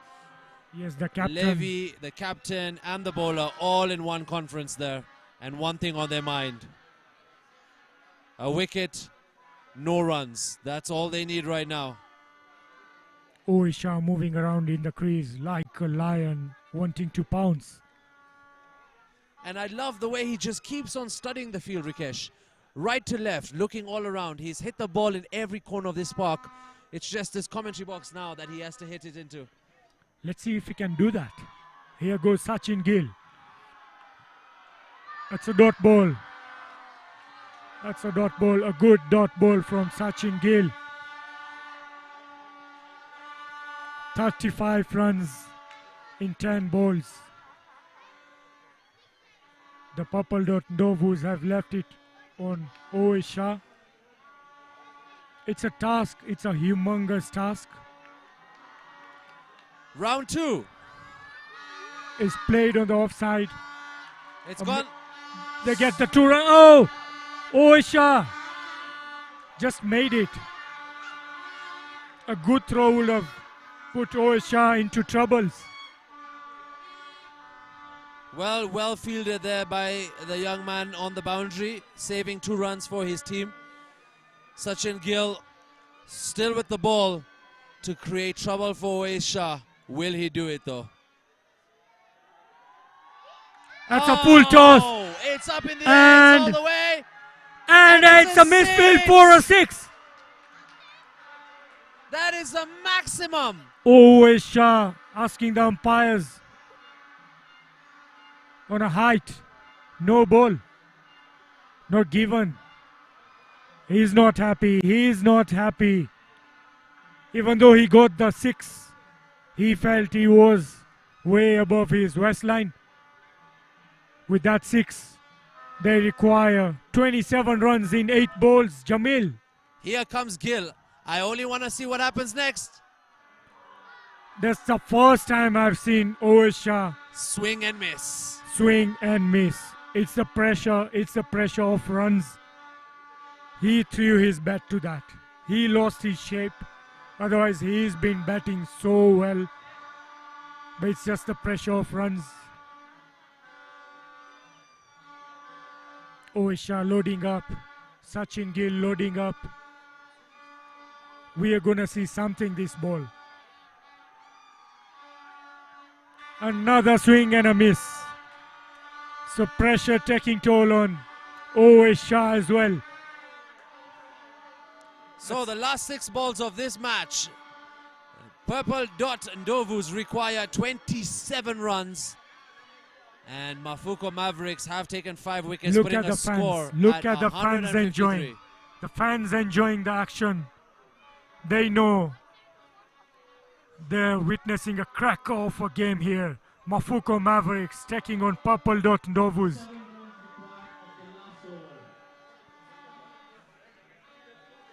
Those last 2 dots though really cost. Was there something that threw him off? Maybe the no ball that kept Oes? Yes, it always disturbs the batsman. Once you're in the zone and you just get out of your zone, you start thinking of other things.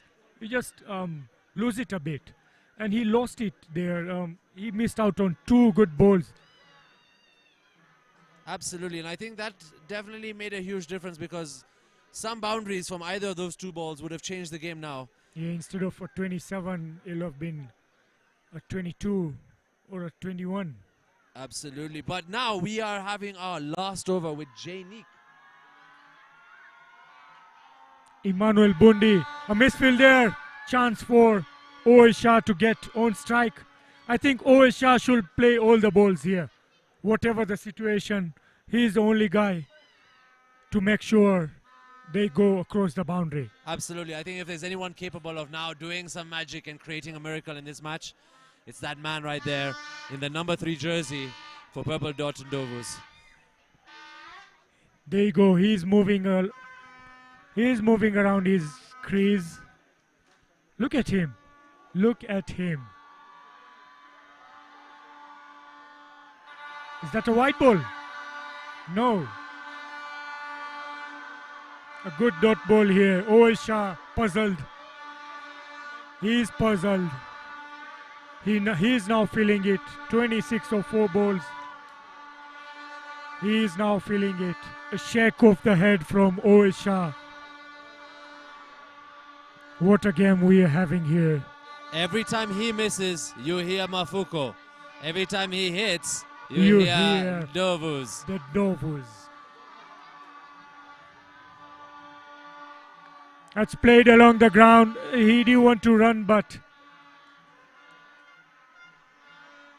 he's got a boundary? No. Well fielded there. Well fielded there, young man. Very good fielding. That ball was Keeping traveling, Owais Rikesh. to 2 runs. I think the fans now want to see a boundary.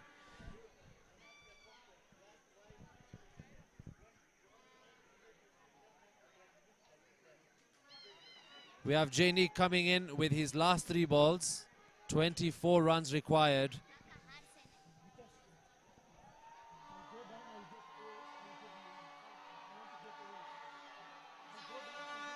That's hit over the top. Fielder picks it up. And a no ball. It's a no ball called here. A no ball has been called.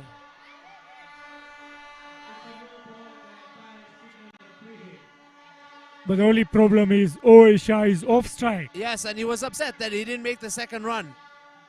He tried to push Bundi for a second, but it was a risk. And now Emmanuel has to take the no ball. The game is out of their hands. 22 runs of 3 balls.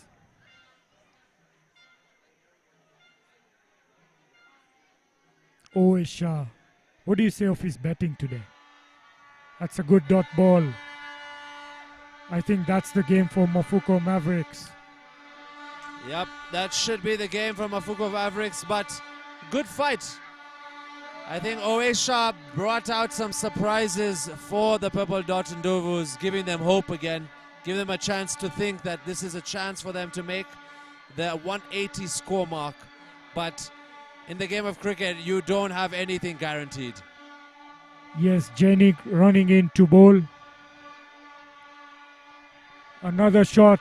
It's a boundary, but I'm afraid the game is already out of their hands. That was edged and racing to the boundary. Ndovus collects 4 runs with that one.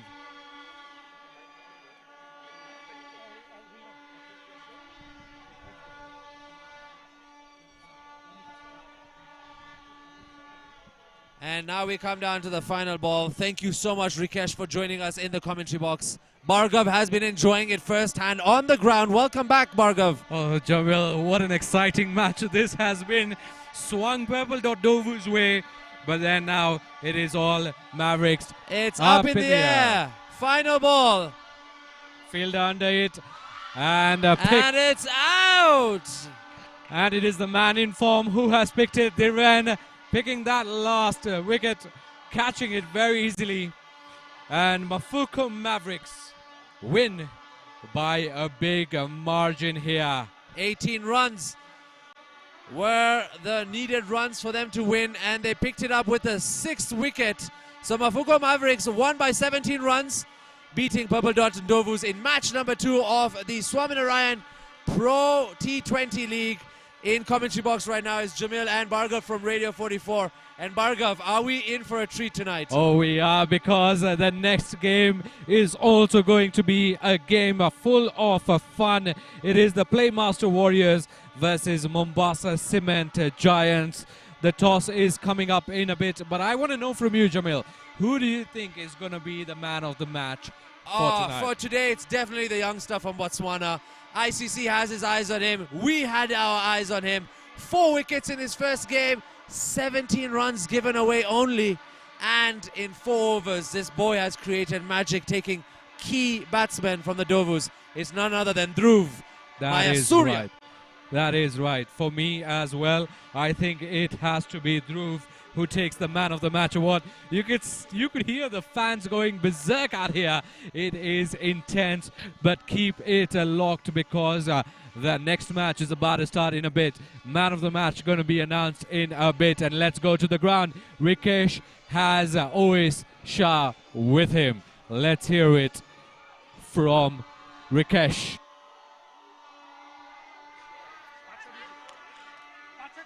Yep, on ground, Rikesh is with Owais Shah, who's just come off the crease with his gloves, his bat and his helmet, to share a few thoughts of that innings.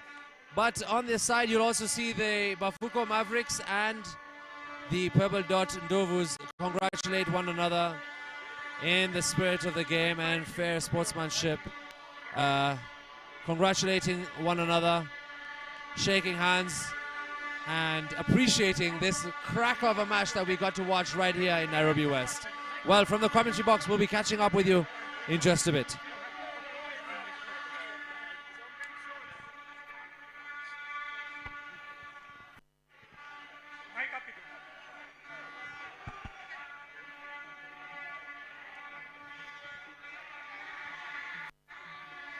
Always tough luck. I thought when you're batting there and the sixes you are hitting, you will manage and make sure Purple Dot Ndovus are crossing the line. It was slowing a bit. What do you think of the wicket? Yeah, it got a bit tough for us. Yes, it got a little bit tough for us, but they bowled well. You know, you got to give credit to them. Surya bowled an outstanding spell and really put the pressure on us. Our batting was wanting against his leg spin. But however, you know, we tried to get a partnership, but probably too many runs to chase perhaps. I think we should have improved in the field. And of course, we had the 5 penalty runs, which is obviously come back and haunt us. So look, it's life, but we'll take confidence for the way we played today, and hopefully we can get a good performance in the next game. This is a question I asked you off the mic, and I'm still asking you always, why did you hang your boots? Do you still feel you have it in you to bat for England? No. I'm too old. I'm too old, and it's time that youngsters, you know, youngsters. It's all about the youngsters. Like today, the young leg spinner, the young man, he's outstanding. And, you know, more and more guys, young guys have to come through. I've had my time, and it's nice to move on. That's so sporting of you always. We were watching you bat. You were moving in your crease. You were into your zone. What was it all about? I was just trying to put the bowler off a little bit, you know, just trying to mess with them. Sometimes it came off, sometimes it didn't. They bowled very well at the end. I thought Eugene and a couple of the other younger guys bowled outstandingly well. But, you know, you can't take anything away from the opposition. They were brilliant in the field, and they bowled very well. They got the wickets in the middle, which was key, and it was quite tough for us at the end. All I would say is you're off the batting. I want you to relax. Tough luck today, but good luck in your next game. Thank you very much. Thanks always.